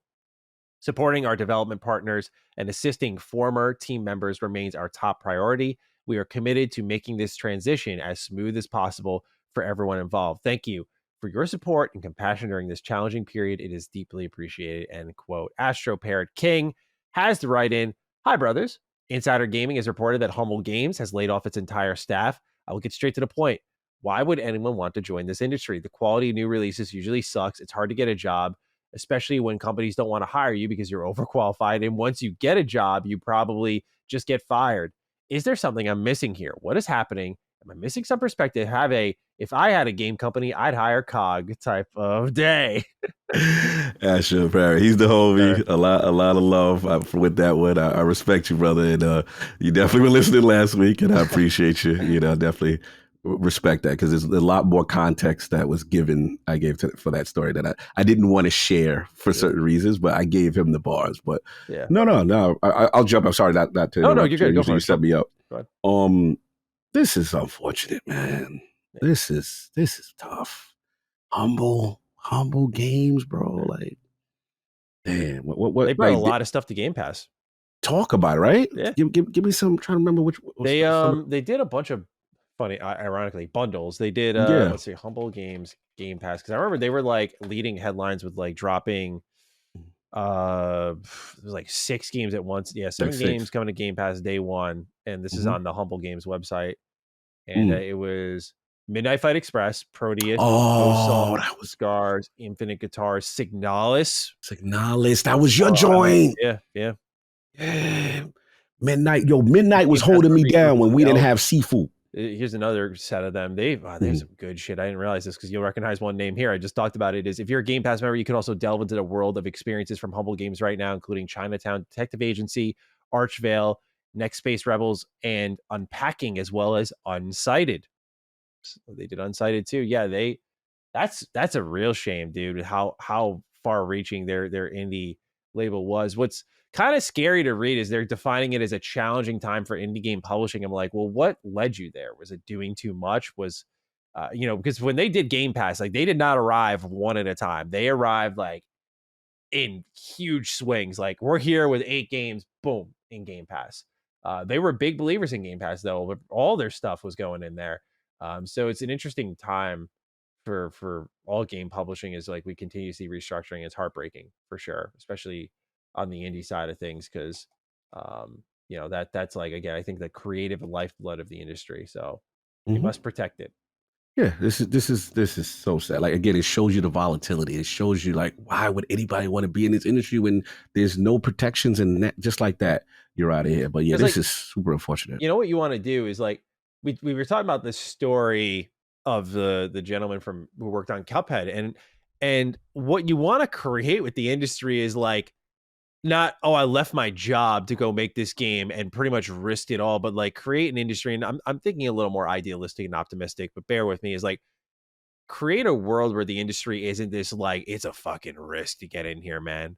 Because like right now we have a very much all or nothing system. Like you can get into gaming and just get rich. Like you absolutely can just ball out. You just need like one great or decent performing game and you can just become a millionaire. And that's all there is to it. You don't really need to sell that much to make that much money. But when you get into publishing, like now your business is like funding and making sure like your investment pays off by selling X amount of copies. Like there's a ton there. Like, again, I think the all or nothing, as you mentioned, volatility, that's just the best word for it, of our industry is dangerous, and we need to do better. So you've already heard 100%. That spiel before, so we'll spare you 100%. It's time to get into what games we are playing, sir. You have a great list here, so I'm very excited to hear from you. Let's get started. Yeah, man, like diversity in the portfolio. Look, shout out to NetEase. I had actually we went when I was at Summer Games Fest, it was me and King, and we had the opportunity to interview the devs for Marvel Rivals, get a feel from them. Now, I did not play at that time because the demo was PC only, and COG is not a PC Master Race keyboard and mouse player. I've just never been that. I refuse to kind of play that experience. So King played it. He had a good time. He was playing around with it. But now the closed beta is out for Xbox. And I'm like, all right, let's see how it is. One, performance on console. Two, now I get my true feel of this game. So first off the bat, the UI, the presentation is really nice. I have to admit. One thing that the game does a really fantastic job of doing is when you go to the hero section, trying to understand what the abilities do. They don't just throw you to the wolves. There is, if you go into some menus, there is the option to look at everybody. So I'm like, all right, who am I going to start off with first? All right, let me start off with Panda. Let me take it back to Wakanda. Let's see how this is. I ain't gonna front. I was getting thrashed out there. It was not a good look for me. Now, what it is Black Panther. All right. So he's got like right trigger, I believe it's like, or left trigger is like this, like vibranium spear that you could throw. So that's his long distance attack. His regular attack is just the claws. So his thing is he's got to get in close, but he's kind of squishy. Now, the squishiest is Spidey. Spidey is the squishiest. There is no, but he's got left bumper, swing out of there, get in. Like you could get in, get out, and then when he get a hold of you, like he's dope. Like it's just I didn't understand the loop with Panther. I'm like, damn, I wanted to rock with him because what it is his whole thing is marking people with like this lunge attack, and then when you do the claw, it's like get in, get out. But I didn't like his get out. I didn't feel his get out was really effective. And besides the fact he could run up walls, but maybe I didn't get the loop. So I was struggling with him. I was like, all right. So then I was me and Attic playing. So Attic had Adam Warlock. So I'm like, all right, let me try that. I'm a cosmic guy. He's surfer adjacent. You know what I'm saying? Let me, bro. Adam Warlock as a support character, giving team buffs, helping people out, putting up not only attack and then healing. Now he's not like super strong, but he's definitely he could hold his own also with his long distance kind of cosmic blast, like the vibe from Adam Warlock. So that was I tried him. I tried who it really clicked with me though. I can hold you. Surprised by this. Never played him in a video game before. Never have any direct attachment to this character. Namor. I found my main. Namor, bro. Oh my lord. Yo. Trident, long spear, long attack. He's got little sea creature minions that you could throw out and they could do a little aggro and a little damage. He's got this tornado power where he kind of like gets into a defensive thing. Namor just everything clicked with me with him. I was just loving the character. So let's stay off the back. So they've got in the demo a conquest mode where it's like you kind of escort like this spider tank through the stages. The stages I feel are really nicely designed. I thought they were really cool. There's obviously some verticality to some of the stages. Now, the aerial characters, what they did with the aerial characters that I like the Scarlet Witches, the Doctor Stranges, you could get in the air, you could fly, but you can't stay up there all day. There's like a cooldown, and then eventually you have to come down. So I thought that was good for balance. I'm going to tell you the people you got to look out for. Scarlet Witch, oh Lord. If you hear her start chanting and doing that scream, you better run. You better get out of there. She's a problem. Venom. So the one that debuted, the new characters debuted at Venom are Venom and Adam Warlock. Venom supposedly is the tank, but like, bro, Venom is type OP. They might have to nerf Venom. Like he's got the symbiote strength. He runs down on you. Like he's a problem. I will say, he's savage with it. Who else was standouts? Let me look at the roster right quick. The game itself, man, it is really, really fun. Like there's also team up abilities where there's certain characters from storylines like Penny Parker, Spidey. They have some unique synergies. Black Panther, I believe in Magic has some unique synergies. My only negative, I'm not a fan of the announcer. It's really annoying. It's like this female Galactus character, whatever. The only thing I like is Galactus, and that gives me hope that there could be a Surfer DLC. Oh, yeah. You know what I'm saying? He so fits. I'm happy. He fits. Yeah. The art style is dope. The fun factor is there. I'm going to tell you right now, on a base level, Overwatch better watch out. Oh. I'm telling you, y'all, they got me. I'm like, I could see myself maining this as my now team shooter. Like it's that level of Literal sensibilities. hero shooter. Yeah, like I finally found one for me. This is Mm. how you get me. And then again, I've interviewed the developers. They have tremendous plans for this game as far as lore and as far as costume and as far as like I remember it was NetEase I interviewed and then Disney. Disney was there. Mm. They are fully invested in this project. And remember, these are my NetEase people who made Naraka, which I told people was fire. Oh, it is on. So again, it's going to be about the balance update. It's going to be about the support. Now we know they're going to go with their microtransactions with them suits. You know there's money to be made. You already know. I ain't even fooling myself. You know what I'm saying? But free to play, get in, get out. I did the elimination mode, which is kind of like just more frenetic team-based. I feel the DPS characters have a little bit too much strength there. But bro, Marvel Rivals, very impressed with my session. And I will say I'm looking like I'm there day one. I am very impressed. I like the feel, the vibe of the game. And then once you learn the character synergies and how they work, it's addicting. So yeah, shout out to Marvel Rivals. That's exciting because I am very interested in that game. I was when I saw the beta was live, I was like, oh cool, and it was like closed beta. I was like, fuck. So I know. I wanted to get in and try it out. But as someone who really enjoyed Overwatch, like I left Overwatch behind now since I'd say 2 years into Overwatch 1's life. I played a little bit of 2, didn't really grab hold of me. Thought it was kind of disappointing. But Marvel Rivals looks right up my alley. So, bro, Star-Lord, sick in this game. Nice. Rocket Raccoon. There's a lot of characters, man, that are really cool. Yeah, the roster has a lot of potential. So that's been the first joint. Been rocking that. And then I'm sick. I shot my man Aerial Knight, man. So he's got the new game, like I said last week, which was We Never You, which is kind of a different take on a runner co-op. But what I didn't realize is that he came out with Never Yield, the first game, and he made an update. So I said, you know what? He added so much to the game. I never played the update through. Bro, I am realizing runners is my little comfort food side before bed game. Get about 2-3 levels in. You're dashing, you're doing your parkour, you're vibing to cool music. It's just a vibe, man. I highly recommend people play Never Yield, the update. It's in Games with Gold. So free, no risk. Just try it out. Now, I personally, everybody going to be mad with me. I personally think the music in Never Yield, the first one, is superior. I am biased. It's a little hip hop, a little jazz. You know what I'm saying? But it's so cool. And what it is, again, it's like futuristic. It's like anime Detroit. I love his art style. There's no real major story here. The fact that he even tries to do any type of narrative beats between the stages is kind of hilarious to me. But it's actually really cool looking. So yeah, I love basically, so you can run faster to improve your times and to get through the stages faster, but you run the risk of running into the obstacles. So it's pretty simple. Up, down, left, right. Up is to jump over the obstacles.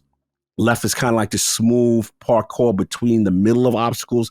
Down is a slide. You slide under things. And then your right is to go forward. So everything's frenetic. It's trying to go at you. And you can play it in, if it's too frenetic for you, you could put it in an easy mode where before the obstacle comes to you in the run, it gives you like a slight slowdown to get you used to a runner style game if you never played it. But if you want to advance, and put it up the difficulty high, that is kind of removed, as well as the fact that he's got unlockables, he's got little outfits. It is a cool. Remember how, like I told you, like Vampire Survivors that sometimes was like a comfort food end of the night. This is my new end of the night game. Like I'm like, all right, wrapping up, doing my things. So highly advised, Never Yield. And then when you do that, then you're ready for We Never Yield, which is the harder one than the sequel that just came out, his newest game. Nice. So got that. And then last one, Tekken 8, like we talked about, right? Obviously saw that Heihachi trailer, so I got a little excited. But I want to shout out Lydia Sobieska. Poland is in the building. I like this character. Very karate Shotokan style. Bro, the counters, the flow. And she's very powerful. Actually, they putting her in Tekken court right now. She's got a low that is like a sweeping low that leads into and she's stance oriented. And I do have an affinity for stance characters. So I was flirting. I took her in the lab and went out there and then, tried a little online. Yeah, she's a problem. Like the storyline, Prime Minister of Poland. She's very respectful. She has a unique interaction with Reina.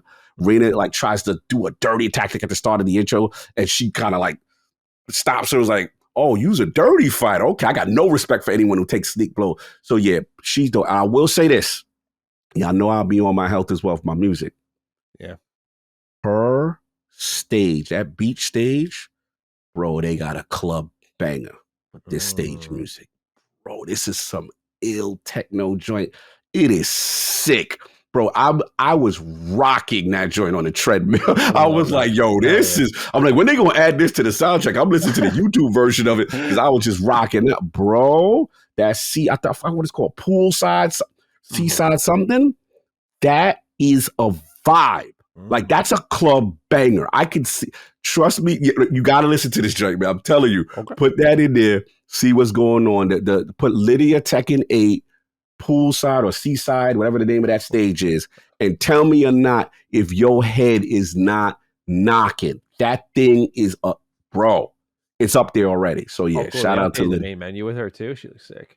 Yeah, she's sick, man. She's a great new addition. So yeah, salute to Tekken, still doing their thing. They got a lot of new add-ons and stuff right now. I got in there, got my harangue in there, got a couple of rank matches in just to keep it up. So I've been in my like PvP bag recently. You know what I'm saying? Which is like at Marvel Rivals. Never Yield is my little comfort. At the end of the night, just gonna rock that out, knock those stages out, and then I'm a little Tekken on the side. Nice little mix-up week for me. Oh, I can see why you like this track. Yeah, I'm listening to it right now. Bro, you listen, bro. You didn't even when you hear that go, he go when it flip. Just keep on. You gonna hear the flip, and bro, it goes crazy. Keep listening. I want to hear you get to the part because he's gonna be like 30 seconds in. No, I'm a minute in. Yep. Yeah, I can see you jogging on the treadmill. Ooh, that's hard. I'm going I like. realize how jacked Lydia is, dude. Holy hell. Oh yeah, like she hitting it. Yeah, because this video I'm watching, it's got the swimsuit costume, but she's like tightening her fist, bro. She cut as hell. Cut up. That Sarah Connor bicep, man. Yes, she got her Sarah Connor on. Yeah. Yes, and I like her outfits. I love the traditional one. Then she's got the little prime minister one. Yeah. She got the one for the club, and she got her old Tekken 7 outfit. She's a great addition. I love. I want to try her out because she reminds me a little bit of Hitomi from Dead or Alive, who's one of my favorite characters. Great comparison. Yeah, she feels like her. Yes, I think she uses karate, right? So I think Hitomi used karate as well. So it makes sense why they're 1-to-1. But yeah. Yes. If you love Hitomi, this is the perfect character for you. Absolutely. Yeah, that's the thing. Because like after my like Yoshimitsu eclipsed Claudio, I was like, all right, I'm gonna hang with Yoshi. Think he's my guy. But I now don't have like a 1B anymore. I mean, technically Claudio still is that. Like he's very formidable, but I got like a pattern with him, and I have a tough time getting people off balance after they've had, a dozen matches with him. I got you. Comfortability. Yeah, exactly. Like there are levels of tech for him, but it involves like, sprint attacks with like the double tapping and stuff that I'm just not great at pulling off. So I think there's a higher level to him that I'm not quite equipped for. Where Yoshi, I don't really need to be like high level. It's like he's just got mix up for days. Oh yeah, that's where I thrive. And real quick, just for the narrative part with the Heihachi thing, that what I like is it seems like Lydia, because she's the prime minister of Poland in the story, when they showed the Heihachi trailer, they showed her. Your man Yoshi, because remember Yoshi we didn't really see. No, we didn't actually. I didn't think. I was like, yeah, he's with her, and I think Eddie. So I'm curious to see what they were doing, because remember they try to say this is a UN thing, and I want to see her interaction with Victor Chevalier. Obviously, he's the UN. There's a lot of narrative beats they could go here, because I think she's the discoverer of, I guess, Heihachi's resurrection, so to speak. Yeah. And definitely she has some interaction with Reina. So what I like is they're making Lydia a prominent figure narratively. And this is something we never got. We never got any real narrative from the DLC characters of Tekken 7. So I love, at least this is the only byproduct of the Heihachi Mishima resurrection. If y'all gonna give me Mortal Kombat Aftermath stories, continuations each year of what these characters doing, okay. Yeah, go for it. Or you got me, Hara. I'll let that slide. Yeah, same here. For me, I've been playing. I mean, I'm continuing Final Fantasy 14, but like I said, I'm not going to do like the weekly updates because it's not like much is like changing dramatically. I'm still enjoying that. But I want to talk a little bit more about TMNT Splintered Fate. And we're 15 runs in, And this is you talked about like your before bed game. I'm a psycho, so this is my before bed game. Like, let me do a quick run, and like it's so engaging. I'm like, this is the least soothing thing for me to do before I fall asleep, but I'm gonna do it anyway because it's just been like a great pick up and play game. And I am so in love with this game, dude. I'm like, I still haven't completed a full run yet. I got to the final boss uh, uh, a day ago when I was doing a run with Leonardo, and I almost got him. But there's like multiple phases. I almost got him, but I didn't have like it makes you realize like, dude, you have to be pretty much what I've learned with my runs and how I've like leveled up my characters. Everything is you really have to be perfect in the first two. There's like 4 areas. You have to be perfect in like the first 2 areas, and then the third area you have to be pretty close to perfect, and then the fourth area is so difficult because they give you less stores, so you get like less breaks, less time to recover your health.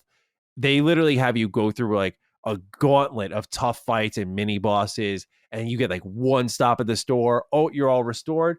Okay, go fight the final boss now. It's like, bro, I'm hanging on by a thread here. And you'll get like multiple lives. Like I have 2 right now. I have to save up 5,000 dragon coins to get a third, which is going to take forever. So you really got to rock with just 2 and hope for the best. But it has been difficult, but so gratifying because it's like this is a legitimately challenging Ninja Turtles game. Like it is still Ninja Turtles at its core. Like it's got a spirit to it where it's like, you know, that beat 'em up style combat, but it is a Ninja Turtles game, yet still excruciating at times. And that fourth area again is no joke. Like those bosses in there are no joke. And what I learned is very much like Hades, not as dramatically so, but very much like Hades, bosses will change things up on you with new patterns and styles of attacks when you go back to see them. So I was fighting Karai, and she usually has like a set amount of moves. And I was like, okay, like I know exactly how to approach this thing. And all of a sudden, she breaks out the ooze.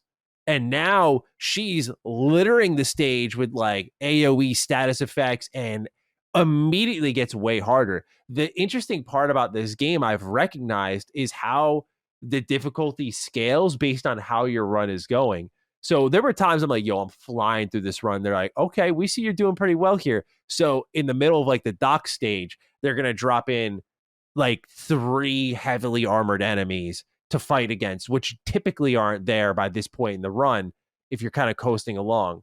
And so I was just like, again, blown away by just like how they adjust to how your runs are going. And um like if you are looking for just a good roguelike game, like it's not even just, hey, Ninja Turtles fans, but like this is it. Like I have not played Hades 2. I'm not going to tell you it's better than Hades, but this is TMNT Hades. It's got all the same bells and whistles, the same difficulty, the same reward structure.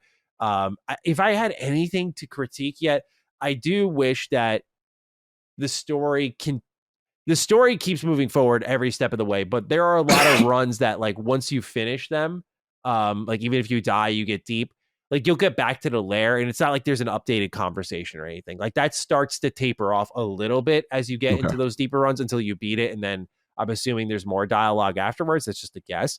But I loved going back to the lair and having people to talk to. And most times now when I talk to someone, it's like, hey, I have this unlock for you, like this new artifact or something, because you passed like this in-game challenge. And it's like one of my favorite things about this game is the rich character interaction. Like it's so good. So I just want more of a great thing here. But it's also like I'm at that point in the game where I'm kind of hitting the wall. And it's like for me to get more of what I love, I think I gotta break through, and I'll let people know how it goes. But dude, I am just completely in love with this game. It is absolutely already one of my favorite games of the year.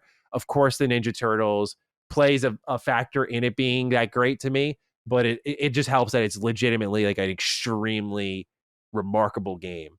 I think artistically it's phenomenal. I think gameplay, it's like, yeah, you've seen this game before, I guess, but it's done really well. Like Mhm. it's literally Hades. Like I don't know how else to sell it to y'all.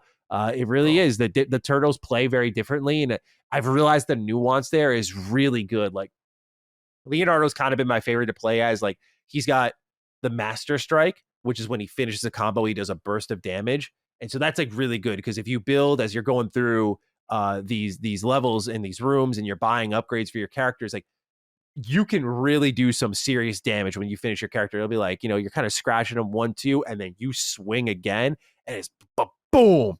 You just see the health bar go away. Where like Raph is also really good, but you got to get up close, and he's got a special attack that just hits the enemy like 6 to 8 times really quickly. So you got to kind of risk being out there swinging for like a good 1.5 to 2 seconds.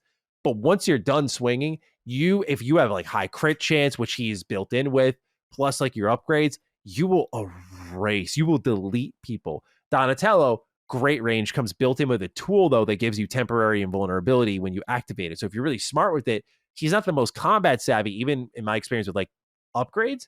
He's probably gonna be the toughest one for me to beat this game with.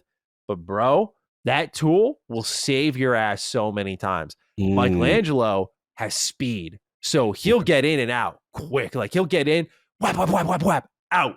And so he does like the least damage really, but you can build up like, because when you use a special attack or your tool, they have to recharge. You recharge by doing attacks. So this man's just like, he's going in, swinging away, and just recharging constantly because he's hitting so fast. And it's, dude.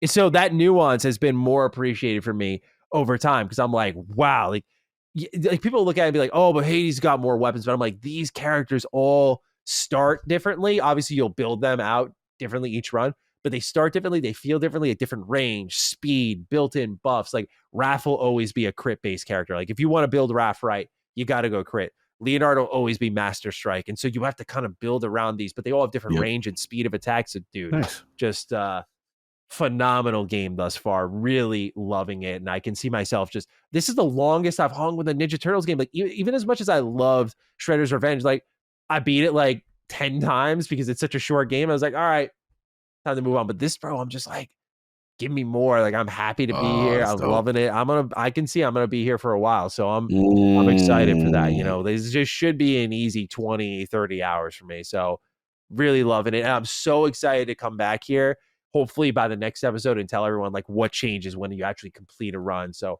I'm excited because I'm also kind of in the dark. Like a couple of the fellow Dukes of the Realm have been engaging in a little TMNT Splinter Fate, which is cool to see. I got one who's like, yo, Maddie, I'm hooked. I'm like, there we go. Like, I'm telling y'all, if you got to switch, this game is worth it if you like roguelikes. It's so good. Bro, I know this is going to be my time again. We got a couple of long names. My boy RK was like, Maddie's right. I'm telling you. And I'm like, I know he's right.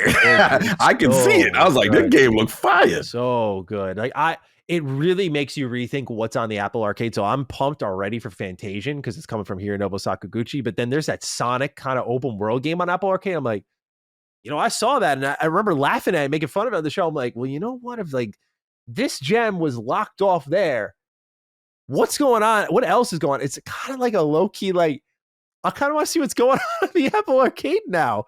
But I'm also like smart and I'm just going to wait for ports. But I'm like, I kind of want to pick out a couple of games and see like, what's going on here? Like, what can I look forward to? Yeah, I'm basically a PlayStation fan. Like, what Xbox games are coming over? What Apple Arcade games are coming over? What can me, the premium consumer, expect down the line from the Apple Arcade? So that's what I might do, is just survey the wares a little bit. Mm-hmm. So yeah, good stuff all good around. Stuff. All right, Cog. It's time to get into the remainder of the news. This first one is interesting. The FTC is calling Microsoft's new Xbox Game Pass standard tier a, quote, degraded product, end quote, in a filing with the U.S. Court of Appeals for the Ninth Circuit. Here is their full statement, quote, Microsoft's price increases and product degradation, combined with Microsoft's reduced investments in output and product quality via employee layoffs, are the hallmarks of a firm exercising market power post-merger, end quote. In response, Microsoft had the following to say, quote, it is wrong to call this a degraded product, or this a degraded version of the discounted Game Pass for console offering. That discontinued product did not offer multiplayer functionality, which had to be purchased separately for an additional $9.99 per month, making the total cost $20 per month. While Game Pass Ultimate's price will increase from $16.99 to $19.99, the service will offer more value through many new games available day and date. Among them is the upcoming release of Call of Duty, which has never before been available on a subscription day and date, end quote. Note how they did not mention any sort of stripping away of day one. Very interesting there. Ruben Barrett writes in, what the hell is going to happen to the Game Pass if the FTC wins? I mean, I'm rooting this right now. I'm rooting for them as a consumer, keep the prices down. But if they win, surely they can't hold Microsoft down for longer than like a year. If there were some concessions, what do you think they could be? I definitely think there should be an annual subscription instead of month to month. I mean, PS Plus is pretty much better than Game Pass at this point.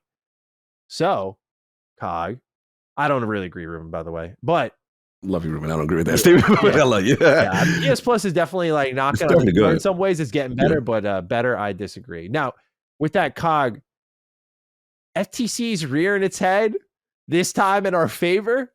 What's the feeling here? Look, they got an argument. I ain't gonna hold you. Like, I'm not gonna sit here and corporate cog this. They've got an argument. Look, let's be fair.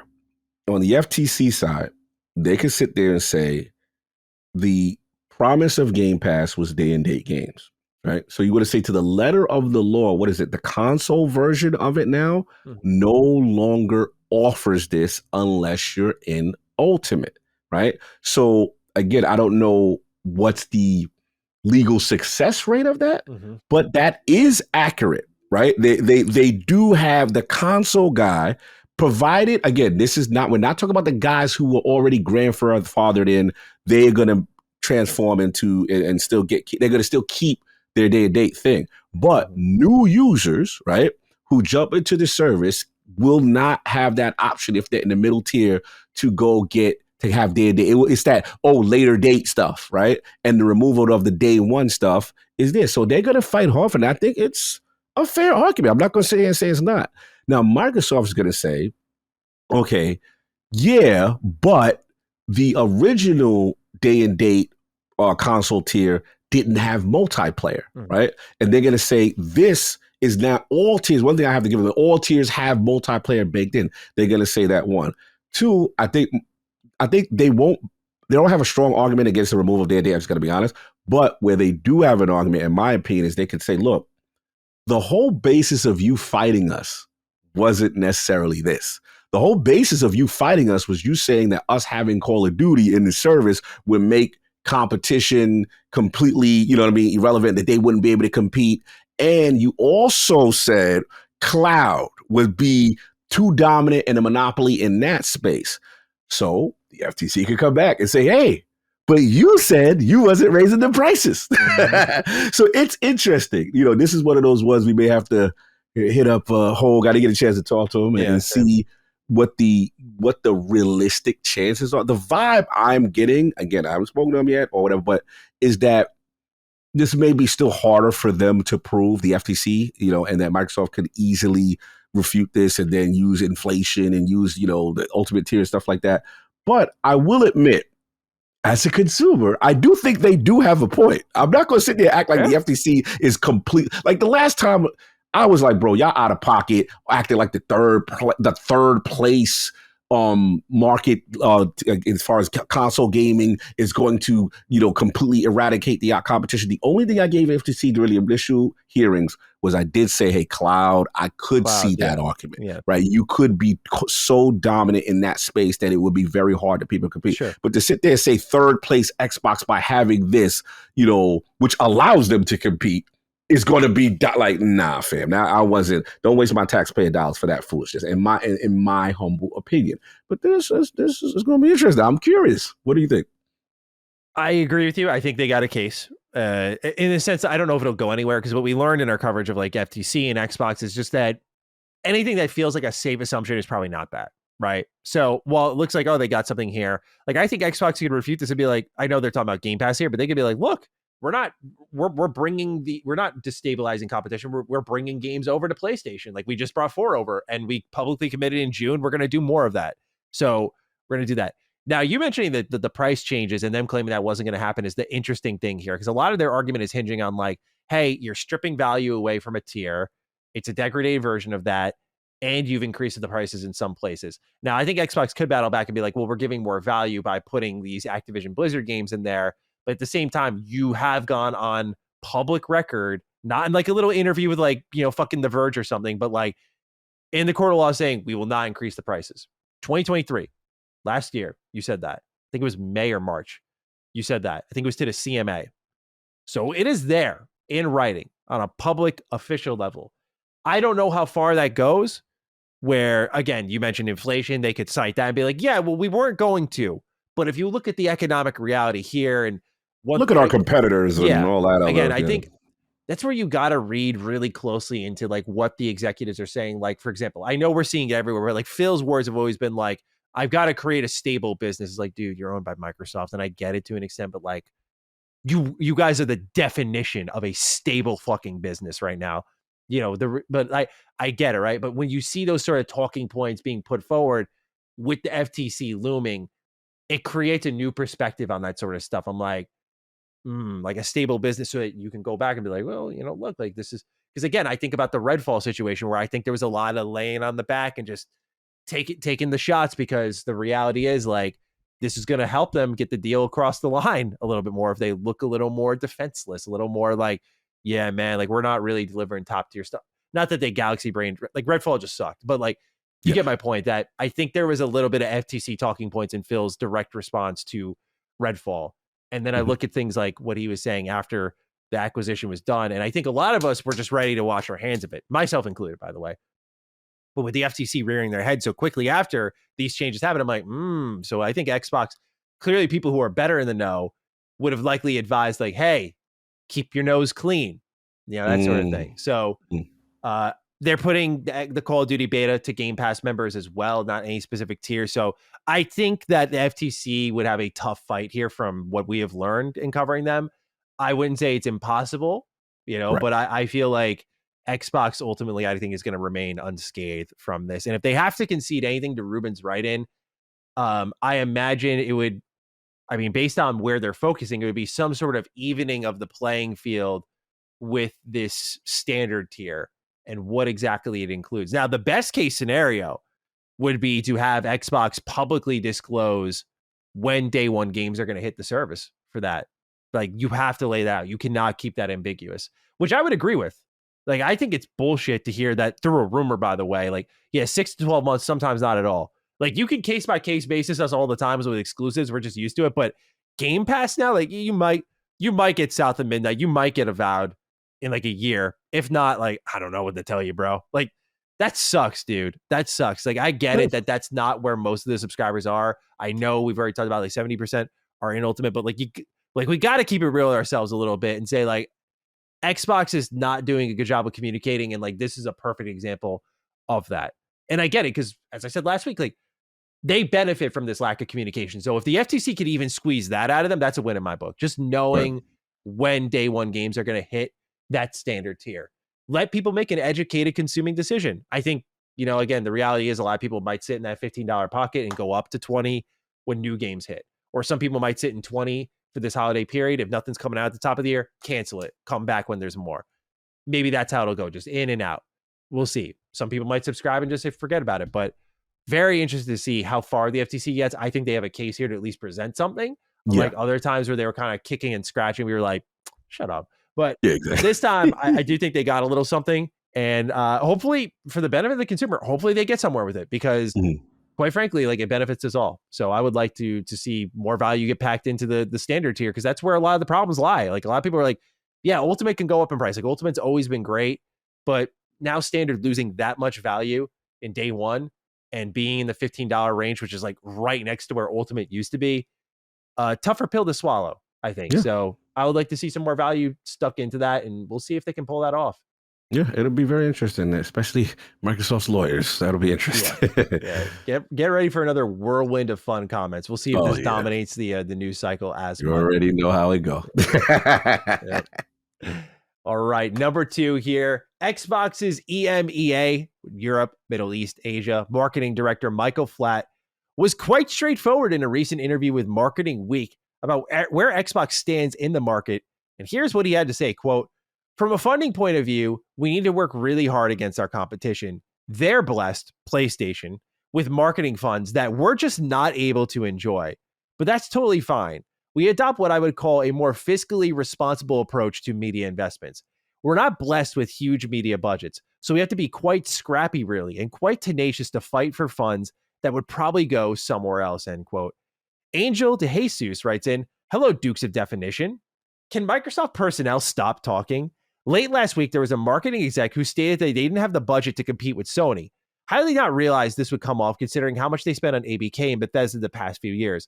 Also, if true, why is Microsoft so cheap to advertise what they have? Instead of wasting time and money on silly one-off special editions, how about spend the money on marketing?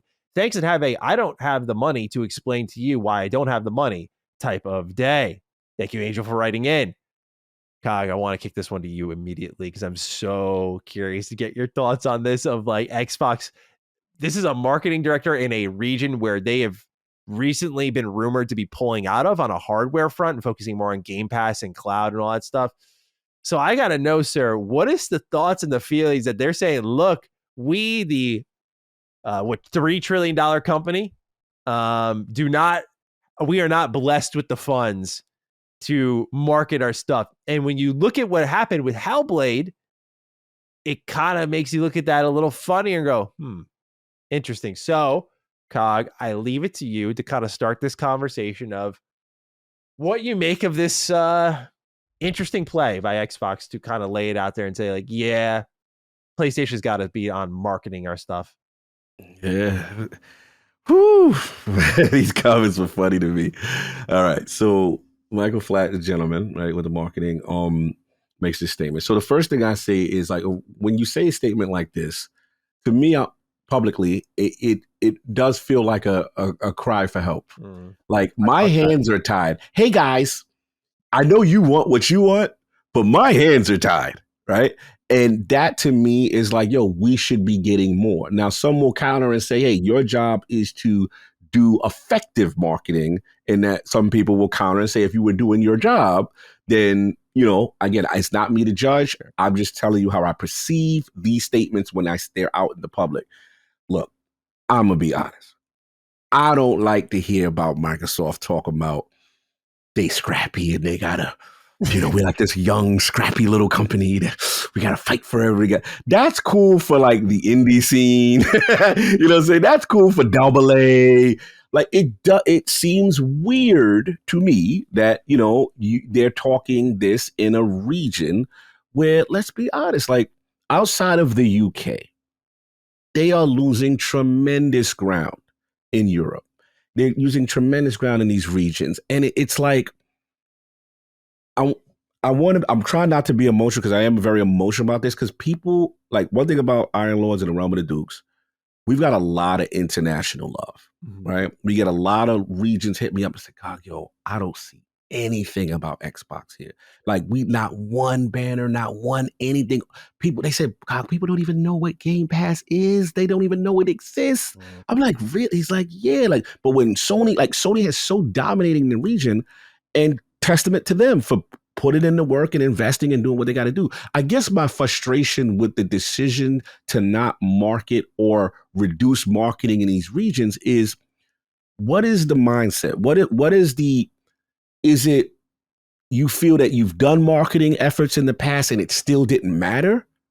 Do you feel like, oh, well, Game Pass is division, we don't need to market the console as much, but you're not really marketing Game Pass, you know, either. So, and I guess for me, the way I look at it is, look, I excuse Japan on some level because I'm like, okay, that is not your home country.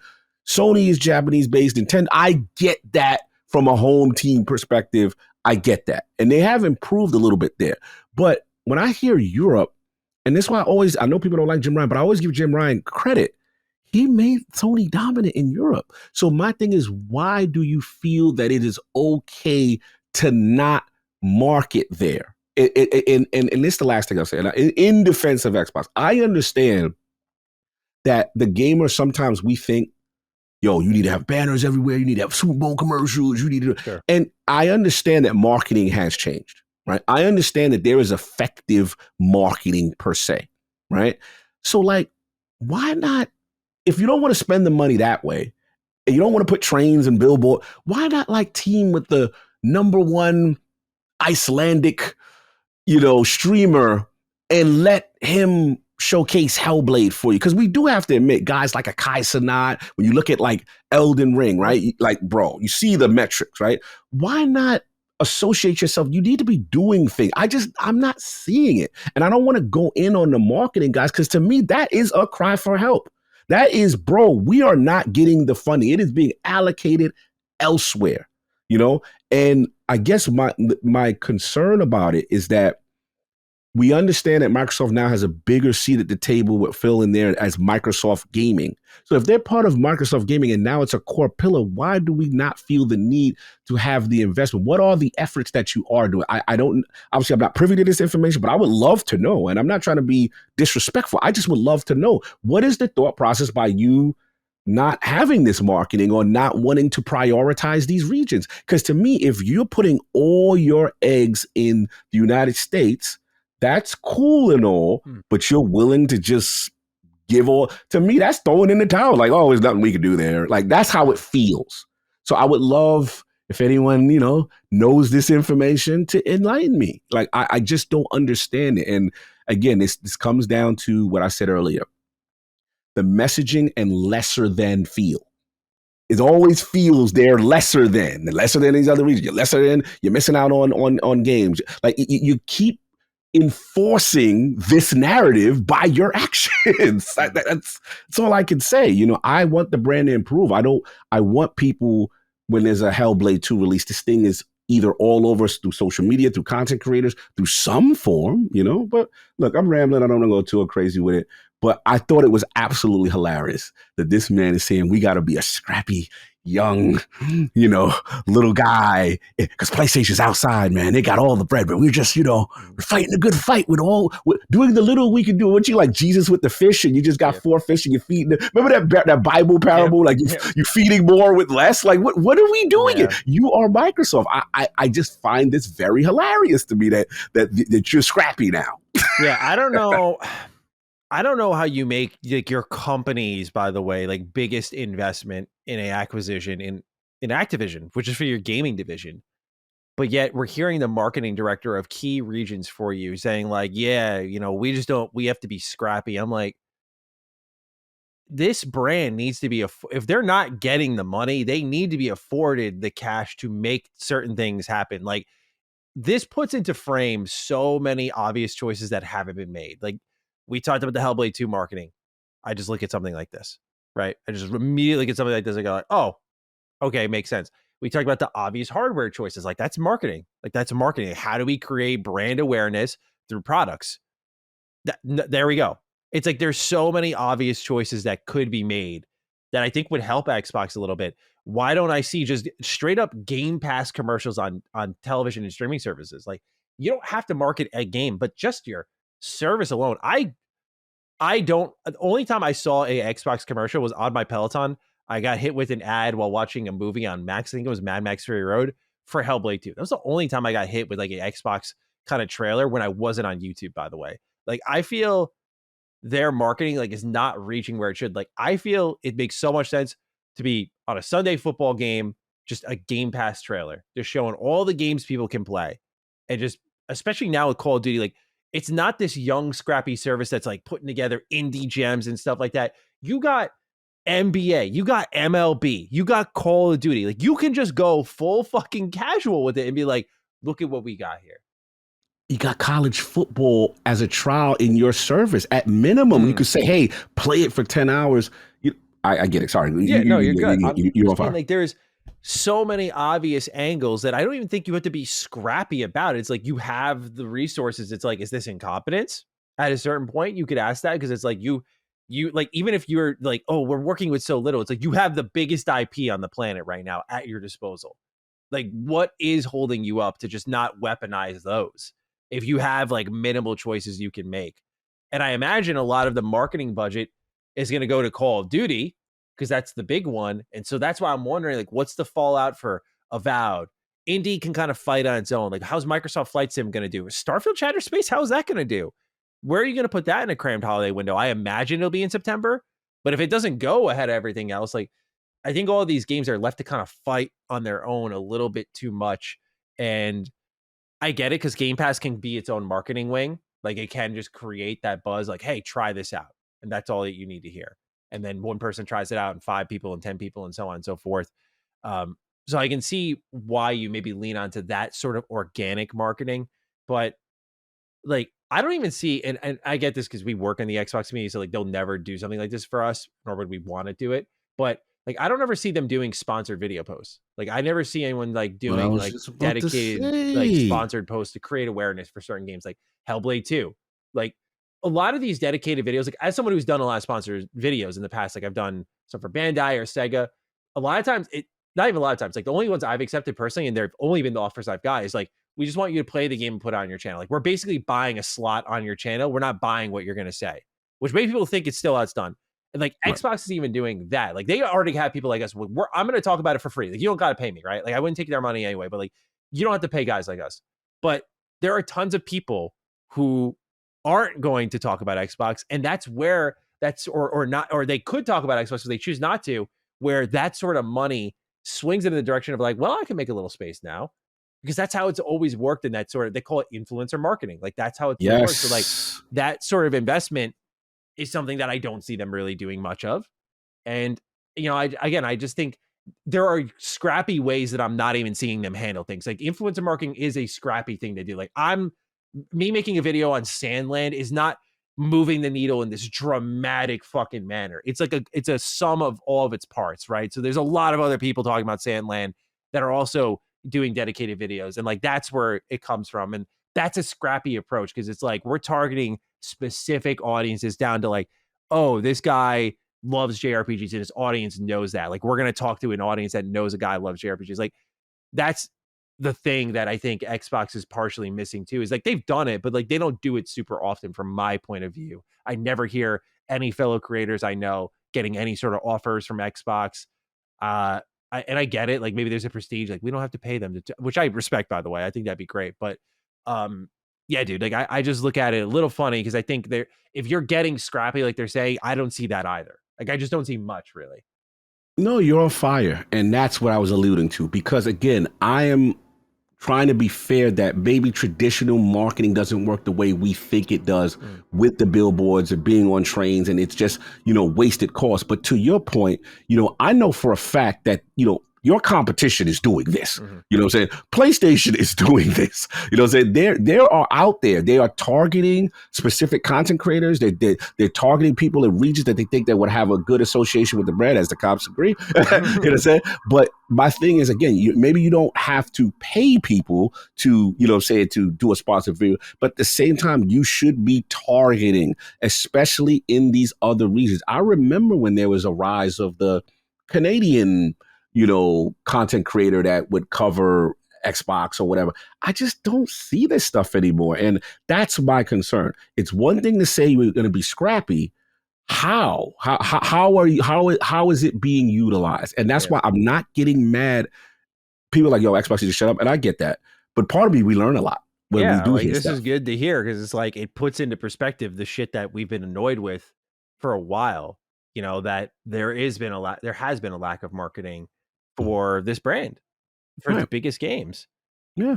And that could be resulting in some of the failures that they have. Like, is Game Pass not moving up in subscribers because of a failure of marketing? Is Hi-Fi Rush, if it was marketed, would that have done better? Did Xbox not have the resources to market it, so they decided to go for a shadow drop? Like are these the scrappy decisions they're making? Like it calls a lot into question, frankly.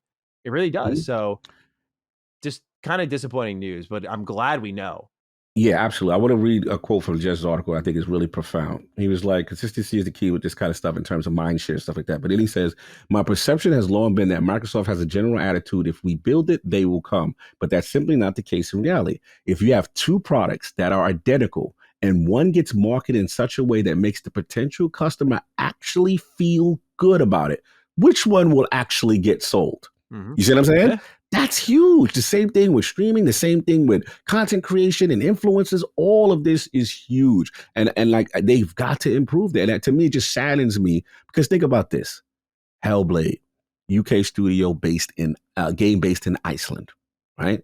I know, shout out to my homie Joe Vart. He saw nothing about it. Mm-hmm. I'm looking at Fable, UK studio. You know what I'm saying? Like, bro, like, one would think, you know what I'm saying? Like, thank God they marketed stuff. Bethesda was like, humor is very Oh, European. Like it's that style. yes. Like it just seems like such a misplay completely to just pull out of this region and then also like fall on your back and say like, yeah, marketing, we gotta be scrappy with it. We don't have much at our disposal. I'm like, dude, Yeah. I feel like I'm talking about like a fucking indie startup right now. Like this Yes. is the biggest company in the world and one of the top gaming brands. Like no one, I appreciate transparency, but no one in their fucking right mind should ever be saying this about Xbox. Ever. It should be, That's how we I have so feel. many resources and we fucked up. Not we have a lack of resources. It should never, Agreed. Microsoft, it should be resource abundant every step of the way. So I agree. shitty news for sure, but better we know now than not at all. Yes, I'd rather know the truth now. Hopefully, this cry for help might actually influence something. Yes, hopefully. All right. Last bit of news here. We'll get into Game Pass pick of the week. Bethesda Game Studios has unionized across their studios in Dallas, Rockville, and Austin, and it is a union that Microsoft has recognized. It is a 241 strong union, including artists, engineers, programmers, and so on, making it wall to wall. Here's what the CWA's Johnny Brown had to say, quote, in a groundbreaking achievement, the dedicated professionals at Bethesda Game Studios have demonstrated that no matter your job title, you too can benefit from having a union. Through securing a protected voice on the job, workers are taking a step forward to negotiating better working conditions, helping raise standards across the industry. We are incredibly proud to welcome these workers into our union and are confident that together we will secure a brighter future for all workers in the video game industry, end quote. So not all bad news. The folks at Bethesda Game Studios have unionized, and that's providing a lot of job security, regulated hours for this games industry. I was working on a video for Aliens Colonial Marines, and I beat it the other day. Awful game, by the way. And I not Isolation. No, not that one. Oh, I got nervous. Your reaction was you're thinking Isolation. I can tell. No, Yeah. Colonial Marines is like an iconically bad video game. Damn. I was watching the credits roll, and they Gearbox does this with their games. They have like a message from each developer individually, like thanks to my mom and dad, or thanks to my parents.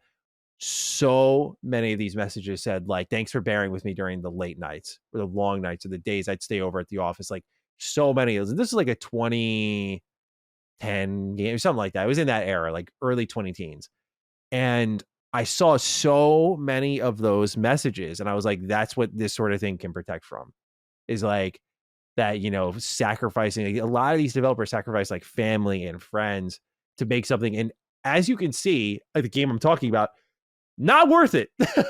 Not worth it to sacrifice that much for Aliens Colonial Marines, which is a historically bad video and mismarketed. Speaking of bad marketing, the lies attached to that game are insane. So yeah, dude, I saw that and thought of this immediately. I was like, wow, like this is the type of stuff that maybe can be prevented from. Obviously, with that job security, there's also the important factor there because we just spent so much of this episode talking about like how the AI is threatening jobs, the executives are threatening jobs, cuts are across the industry are threatening jobs, and so on. Like it was funny. There was at a point, this was a divisive topic, like talking about unionizing studios. Like, oh, I don't know about that, but like it feels like pretty unanimous. Like we need to do this to preserve this industry, otherwise we're going to lose a lot of workers quick. So we're seeing it pop up more and more. But Bethesda Game Studios is the first wall-to-wall team. Really cool to see here. So, Cog, what do you make of this news for Bethesda Game Studios? Well, fantastic. And, especially in lieu of studio closures, right? Recently, right? And they've been through a lot recently. I love it because again, we got to protect our creators. We got to, man.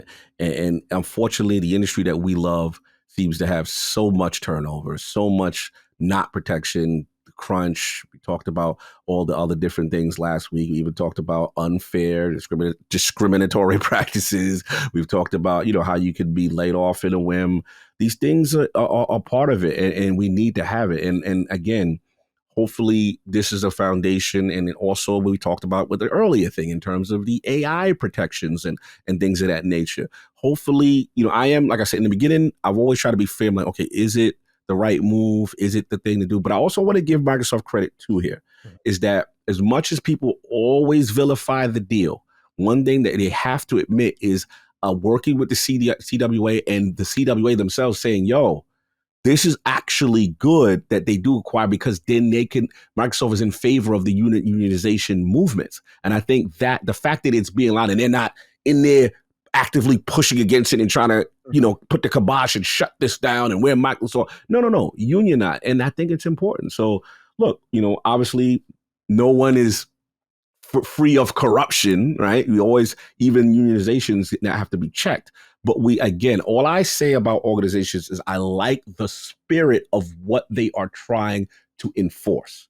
That's what I say with this kind of stuff. The spirit. There's always going to be corrupt individuals. You can't control that. But these things need to exist so that these groups are protected. That's it. No one wants to work in the studio where you're slaving and missing your family and underpaid and all type of craziness going on. These are our heroes. These are our consecrated. They provide the experiences that we love, and they are not getting the proper treatment. The only people that's benefiting is the stakeholders and all these other dudes. That it shouldn't be that type of disparity, in my opinion. Absolutely. So that's what's going on with Bethesda Game Studios, everyone. And congrats to that team.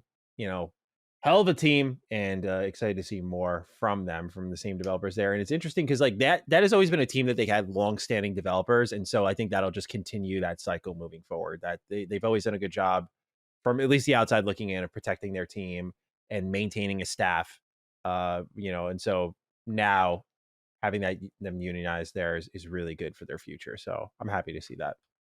Absolutely. With that, we move on from the news to our Game Pass pick of the week. Cog, we do have you up for this week, but RK128 has the right in to set us up a little bit for a separate suggestion. Blessed Day, Cooper, Maddie, and Metal Adjacent Cog. All right. I actually don't know. Did I misread that? This is supposed to be, what's a Day Cooper? Oh, I'm thinking maybe he's going with the Sly Cooper for you. Day Cooper. Oh, might have been a typo. Yeah. I think he's going for the Sly, because it's got to be Cooper, Maddie. Sly Cooper. Oh, Cooper. Commas, bro. Commas. There's got to be something here. I don't know. It's just the way it was written out. Like Blessed Day, Cooper, Maddie, and Metal Adjacent Cog. Got it. Sorry, we're deep in the show now. My brain's fried. Deep in the show. And Metal is for the tease for me on IOP. They were clowning me because I was acting like I know heavy metal songs, and I was saying all these like real light. I was like, yeah, Green Day, Offspring. They were like, Cog, that's not heavy metal. Cog. They were clowning me. It was hilarious. So now they call me the heavy metal adjacent. Well, Arcade128, before I butcher your right any further, let's get the rest out of the way. I would like to suggest a Game Pass pick of the week, specifically for my fellow LogNet fam. As someone learning the art of metal music, I must recommend Brutal Legend. The Double Fine rock/metal adventure is on Game Pass via backward compatibility, and it melds a lot of genres: real-time strategy battles, melee combat, open world driving, and a killer metal set list. A flawed gem I cannot recommend enough if you own an Xbox. Have a glad I'm locked in with GP until 2027 to avoid the $30 price hike in 2025 kind of day. Thank you, RK, as always, for writing in. Cog, you have this week's pick of the week. So I wonder what it is. Time to walk the path, baby. It's here. The full release Kunitsigami, Path of the Goddess, baby. So here's the thing. I already told you how much I love the demo. I was just like, man, they got me. What I played, satisfied. I'm to find out they had the nerve to be hiding things, hiding more features. Oh, yes, more. Yes, so beautiful, man. Again, started off the game again. The thing that I notice now is the towns have more of an active force in the game, in the sense of working with the townspeople, repairing structures, a reward system for things that are repaired that help towards your overall base with the goddess. So each time it's truly a communal game, and purifying, not only purifying the defilement of a town, but once the town is now free of defilement, now is a rebuilding of the town and these really cool structures and things that you can do. And I will say the game has a very peaceful, serene nature to it, that it's calming. It's fun. Now, when the tension come. Now, this is where the game really is impressing me. Not that I'm saying it's Souls-like, but they've got some cool. I didn't realize boss encounters are truly a major part of this game. So we had, a couple of towns. You go through the defilement, you deal with the rounds of the town, you help the goddess move through the town to the Torii Gate. I'm wearing my Ghost of Wire Tokyo shirt in honor of Torii Gates for Path. Oh, Path of Goddess. I gotta see if y'all got some merch. I gotta rep y'all. I'm definitely gotta get down with y'all. But bro, so you get to the Torii Gate. Now here's the thing: the demo didn't only allow you to do the woodcutter and then these. I forgot these. Kind of like turn the townspeople into these magical beings that could slow the enemy, which is called the seed, into you. But now I'm getting access to archers. Bro, there are tons of different character archetypes that you can see now that are going to be unlocked. So you see the depth in the game. Now I'm starting to see the map as far as the mountain, as far as all the different places you could go, start to expand. I'm going to be real with you. This game, you have an emotional connection to protect the guys, but yo, when she dies, it's tragic, bro. You feel horrible, bro. I fought a boss. It was like this flying boss, and I'm like, all right, guys, let me set up. The goddess is in her platform in the back. I have my 2 woodcutters on deck, and I leveled them up now so that if enemies are outside their circle and try to flank, they will run down and chase. No, you not going to get our goddess. They will do that. Then I got the arrow guys now with this resistibility, because some enemies, now I'm seeing different enemy types. Flying enemies where the woodcutters can't attack them, right? Okay. The area, and you gotta have archers. Now, here's the cool thing about the game: the fact that in the middle of on the fly, if you made a mistake with placement or archetype of the townspeople that you convert into fighters, you could run up to them and change their role instantly. Okay, you know what? You're a woodcutter right now. No, I need you to be Ariel. We got aerial guys here on the left, on the right. So it's on the fly. Then they got special abilities. You get these pendants. I got this thing with the sword that I can do these super attacks that knock resist down. I got this other thing that if I'm close to my townspeople, I empower them. They hit harder. They move faster. Bro, it is a dance. And now my favorite thing, again, during the boss battles is attack, retreat. Like group attack, group retreat. Bro, they give you this communal sense of war when, like, say you stun the boss. The boss now, it's a stunning phase. Attack! Everybody comes through, they run. Is it like, have you played Overlord? On the 360? I have not. Okay. I have not. I was wondering if it's a lot like that, where you kind of send your minions, not to literally do your bidding, because I know it's more like a communal team kind of effort, but I'm curious if it was a lot like that, but I'll see for myself when I try it out. Sorry. Because basically you still got the turn based on the individual setting up, and that's the fun part. The placement before the battle, and make sure you get little strategic spots to do your thing. Sometimes I'm just real beastie with it. And if I'm doing the town segments of the game and she's walking through her path, sometimes I'll let her go all the way up to the path of the Torii Gate, even if it doesn't complete the day and night cycles for her to complete it, and put my guys around her like a barrier, and then I'm doing all the dirty work. Sometimes I'll send them back. It's just so strategic, the turn-based, but then the real-time action. Bro, this game is deeper than I thought it was. It's more than I thought it was. I'm blown away. I'm in. I'm all the way in. Got about 3-4 stages done last night. 3 amazing boss fights that I did. Yeah, they got something, man. I want to see. And you know what's the beauty of the game, Manny? There is no voice in this game. Really?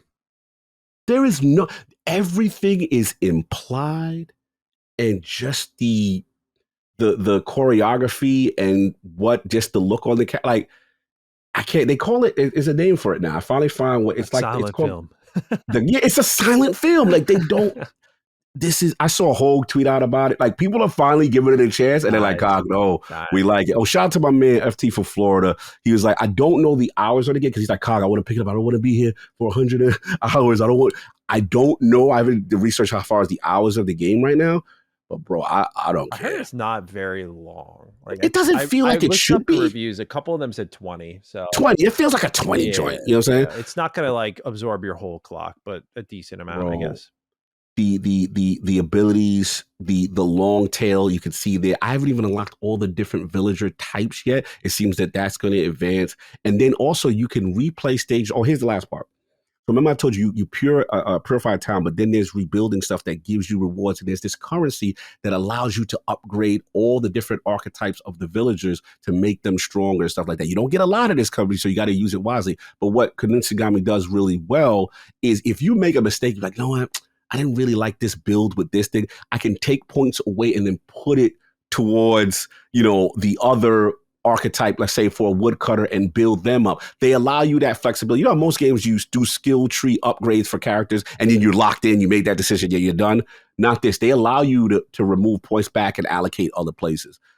Yeah, man. The day-night cycle, the unique enemies, the tough fights.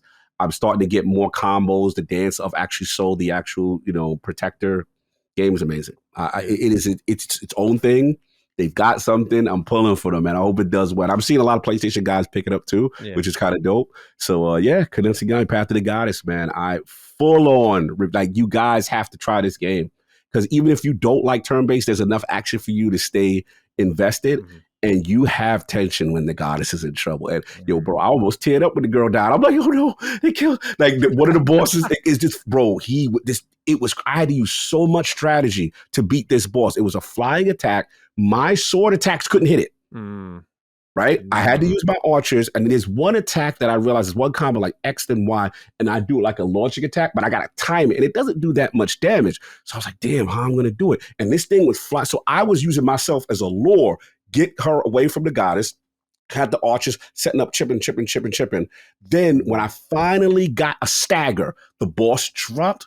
I hit right bumper, get into turn-based mode, attack! Everybody swarmed, roughing that thing up. Then we swarmed back. It was a back and bro. And these are long battles. These are not like quick. These are like almost Souls-like in the sense of strategy and length of battle. Like very well done. I didn't think I would like the boss fights like this. So is it like Capcom, I got it. Shaping up to be like a favorite for you this year, you think? Yeah, I'm getting hyped. I got to see how the story progresses, because obviously it's not voice acted, but it's very spiritual. They call it a Kanaga something game. So it's based on something. They literally said it's a Path of the Gods is a specific style of game, and your type of game with not the gameplay elements, but like I think of like when we both played Trek to Yomi, and I know you loved it. I wasn't crazy about it, but this blows. Trust me. I think you. No, I feel very confident I'm gonna like Initsugami, no doubt about it. They say Bunraku is a traditional Japanese puppet theater, because that's that. They said Path of the Goddess is a Japanese-inspired single-player Kagura action strategy game. So I don't know what Kagura is, but I'm about it. What I've read in the reviews was like it's like one of the most unique games to kind of hit this year. Yes, it is. There's nothing like this game. My hunch was right. One of my draft picks is coming through. I like Path of the Gods, man. Keep it on. Well, actually, I didn't have this on the list though. Really good at drafting though, dude. It's insane. Like the end year score is going to be terrible for me. I keep telling these companies, if y'all want somebody for developer relations who can see talent, your boy can see talent. I can always tell. For it. Because I'm out here like trying to galaxy brain, like, I'm gonna think Suicide Squad is gonna sneak up on us a little bit. I think it looks like shit, but I could see like the world loving this somehow. And I got in my own head, and then here I am with like 40 points on the game. you get an excuse. You're a natural creator. You're making a game. I can't do that. So that's a lot of you gotta be on that. Probably just like, I don't know, Matt. I don't know about that game you're making now, man. Oh, good. You good, man. No, I appreciate it. But that's your Game Pass pick of the week, and that about wraps our show up, Cog. We are here at the 3-hour mark and in a nice area for you to continue the rest of your afternoon/evening. I have a lot to do as well, so I apologize that we didn't have our bonus write-ins like we normally do to end the show. But Cog, as we wrap this thing up, hashtag for the week, sir. What are we thinking? Part of it was thinking marketing. The other part was thinking, what was the first one? Scrappy DD. It's got to be Scrappy. Yeah, it's got to be. Hit me out. Scrappy. Scrappy DD. Yeah. So, ladies and gentlemen, you got this deep into the show. Use the hashtag Scrappy DD. Let us know your thoughts. I'm at G27status on Twitter. Cog is at Lord Cognito. You can find us there. Tag us again with the hashtag ScrappyDD, or do it in the comments down below, whichever place you'd like to. Let us know your thoughts on the episode. Cog, any closing thoughts as we wrap this one up? Another fun one in the realm of the Dukes. A lot of fun, a lot of good stuff. A lot of great games coming out right now, bro. It is so many good damn games. And then my beloved games are good. It's a great time, but it's like, man, I just wish I had more hours in the day. I want to play everything. Like everything is good one of right those now. days where I want to sit and just game away, and I got Yes. so much like mixture of work and real life responsibilities. Like this is one of those days I know I won't be like picking up a controller, if at all, until like midnight. I'm like, damn, that sucks. I know. We in the same boat, bro. And then we're gonna be hosting for like 4 days, so I'm gonna be like getting food for everyone on the show. I'm in for it now. So here we go. But ladies and gentlemen, we hope you enjoyed this episode of Defining Duke and Xbox podcast. We'll be back next week for episode 187. Patreon.com/laststandmedia for early ad-free access. Otherwise, we'll catch you on Sundays. And with that, have a okay week, and we'll see you next time around. Peace out. Defining Duke, an Xbox podcast, is a product and trademark of Last Stand Media and Collins Last Stand LLC, and is recorded from the United States of America. The show is conceived by Matthew Mr. Matty Plays Schroeder and me, Colin Moriarty, and is written and produced by Matthew Schroeder. Matty's co-host is Barry Lord Cognito Eversley. Defining Duke's executive producer is Dustin Furman, and the show is edited by associate producer Ben Smith. All of Last Stand's theme music is by Ramon Narvaez. As you know, all of Last Stand Media's shows, including Defining Duke, are fan-funded on Patreon at patreon.com/laststandmedia. The following names are at the producer support level on Patreon, and we're thankful for your kindness and generosity.